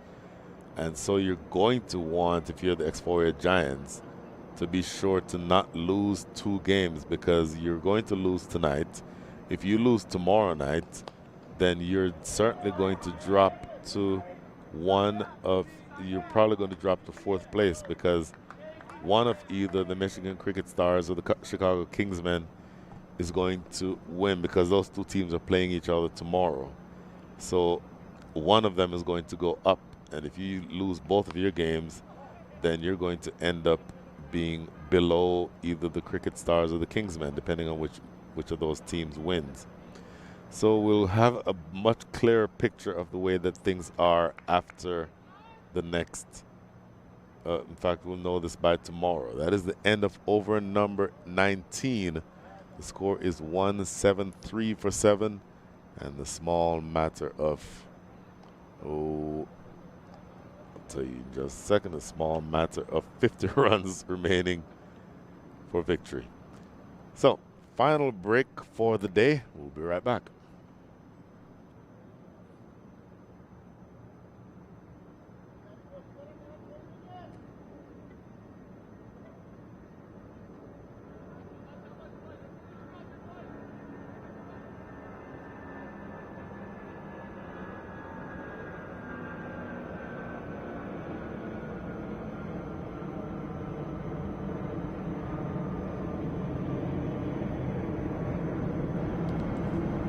And here's the last over to be bowled by, of all people, Naman Anwar. Launched down the ground. Is this catchable? Yes, and taken. Look at that clean catch. That is Rishi Ramesh, who takes it pretty simply. Head height. Look at this. Naman Anwar into the attack. First ball, picks up a wicket. Leg spinner. Launched down the ground. Dragging it from outside the line of off stump, but gets to Rishi Ramesh. Head height. In fact, he was well inside of the ropes. He was probably 3 or so yards inside of the ropes. He could have gone back a little bit further and taken it more comfortably, but he has a great pair of hands. He's a great fielder. So the young U19 player with a pretty straightforward catch. That is the end of Jaskaran Singh Bhattar. And with 8 wickets down and 5 balls remaining, the only intrigue remaining in this game is whether or not the Dallas Xforia Giants are going to be bowled out. So the new batter is in, Praneeth Raj. Prakash Patil is the non-striker. He's on 13 from 5 with 1 4 and 1 6. And looking at where the field is, look, this is Ali Sheikh in at short cover. So you're expecting the ball to be spooned in the air in that direction. Naman Anwar lofted down the ground, catchable. Oh, just over the head of Rishi Ramesh. It will run close to the boundary, get a couple. I don't know that he judged that very well, Rishi Ramesh. He probably had a little bit of time to run back. He ended up not doing that, and it cleared his head. Here we see on the replay, lofted down the ground, and in fact, he took a couple steps in, so he didn't exactly judge that perfectly. But the ball did not go far enough away for them to get too many runs. So just another single. And with the last 4 deliveries of this over of this match coming up, Naman Anwar delivers again. Quicker ball, punched into the deep, should just be 1. Fumbled around a little bit, but that's Nash Kenjiga down there, and he makes sure that nothing happens other than that single. So 3 delivers remaining in this match. The Battle of Dallas is going to go emphatically in the direction of the Dallas Mustangs. And I guess let me be the first to say it. Congratulations to the Dallas Mustangs for being the first place team in the Central Division. Played through the offside for 4. It's a good looking stroke. Doesn't make a very big difference because the work that the Mustangs have done in the first several overs of this match have resulted in their being the top team in the Central Division, and you will see them go straight through to the conference semifinals. Now, a lot still to play for. I don't know that the Mustangs will treat this game very differently tomorrow, but huge swipe and a miss. But in terms of the context for the Xforia Giants, they absolutely need to win tomorrow, because if they don't win, then they slip to that 3rd, 4th position, and they certainly do not want to be there. Explained the reasons for that earlier. Last ball of the match is knocked down the ground. Rishi Ramesh picks up. That is a single, a non-consequential single, because that means that the Dallas Mustangs have won this game by 42 runs. So we'll see the full scorecard in a second here as the players shake hands. A very convincing victory taken by the Dallas Mustangs. Looking at the card for the Xforia Giants, they started out well. Ramiz Raja 30 from 18, Smith Patel 62 from 40. But then after that, just a bevy of low scores. Chaitanya Bishnoi 2, Harmeet Singh 8, and Akarshik Gomel, that was the big one, 0 from 2. Then Ramandar and Nudebir Singh Walia tried towards the back end, but they were always swimming upstream. Ramandar with 25, Nudebir Singh Walia 12, Kaskaran Singh Bhattar 10. And then at the back end, Prasad Patil and Praneeth Raj just essentially out there with what felt like batting practice, because that was essentially the match was finished with the dismissal of Akarshik Gomel. It's essentially the way that it felt. For the bowlers, they started out, I think the left-arm pacers bowling a little too straight, but they got it back. Raman Reyes, 4 overs, 2 for 24. Nasser Jamali, 3 overs, none for 39. And Rashul Garka bowled well, 2 overs, 1 for 23. Hamad Azam, the captain, bowling really well, 2 overs, 1 for 10. And Nash Kenjiga bowling well with that spin. Left arm spin, taking it away from the right is, and then bowling Harmeet Singh between his legs. That was interesting. 4 overs, 2 for 36. Ali Sheikh and Naman Anwar chipping in with a wicket each toward the end. So that is the end of a really interesting day's cricket, an important match in the context of this tournament for the Dallas Mustangs, who end up at the top of the table. They will be the champions of the Central Division. Andreas Haus doing the hard work, 91 from 52. For me, he is your man of the match. And the Dallas Mustangs win this game by 42 runs. So signing off here for the moment from the Grand Prairie Cricket Stadium. Join us tomorrow with another matchup for these two teams at the same time, 7:30 tomorrow evening. Signing off for the night. Good night and good luck. There's 4 divisions. Oh, a half-hearted appeal for LBW. This is going to run away off the pad for whipped away into the deep, and that's going to be 4. Second over. Spanked away for 4. You heard that ball echo off the bat, and this is ready again. Short and hit straight, but right through the hands, burst through the hands of Raman. Figures in just a second. Ramiz Raja slaps this down the ground for 4. Mid-on and mid-off are both inside the circle, and in fact, Ramiz Raja taking a step down the wicket, advancing down and meeting that one on the half volley. It would have been a decent so far. Short pulled away, but there's a fielder in the. Oh my goodness, that you'll never see in 150. This last ball. Slashed away over the top of backward point for 4 from the theta end. Slapped into extra cover and taken. Back into this match. Last delivery is launched out of the ground for 6. Oh, what a strike. What a brilliant strike. Here's Ugarkar. Lofted down the ground, but catchable and taken. Full launch down the ground for 6. That is a huge hit. Off the side. Bowling to the left-handed Smith Patel, or his left-handed Harmeet Singh. Big hitter. Full toss. Go! He yorked it with Ali Sheikh. In the air, down the ground. Sliding catch. Oh, what a catch. Another 116 runs. In the air, that's wide of long off, and that's going to go away for 16 runs. In the air, that's wide of long off, and that's going to go away for 4. Bowling to Smith Patel, full and straight. That's struck away for 4. That's a good-looking shot. Then always going to run over for 4. Advancing down the track and going big. I'll tell you what, a ball that needs to try to attack, and that's exactly what he tries to do here. Lofts it in the deep, and it goes all the way for 6. Facing up to Roman Reyes, looking to advance down the wicket and loses his leg stump. So this is all getting very come into play in a very close division. And I'll tell you what, that's not the kind of delivery that you want to bowl if you're Nasir Jamal. It's short and going down the leg side. Full and straight, lofted down the ground for 6. That's a clean strike. That made a really good. Goes around the wicket now. Sliced away over the top. That's going to go for 4. Yep. Goes over people. Naman Anwar. Launched down the ground. Is this catchable? Yes. And taken.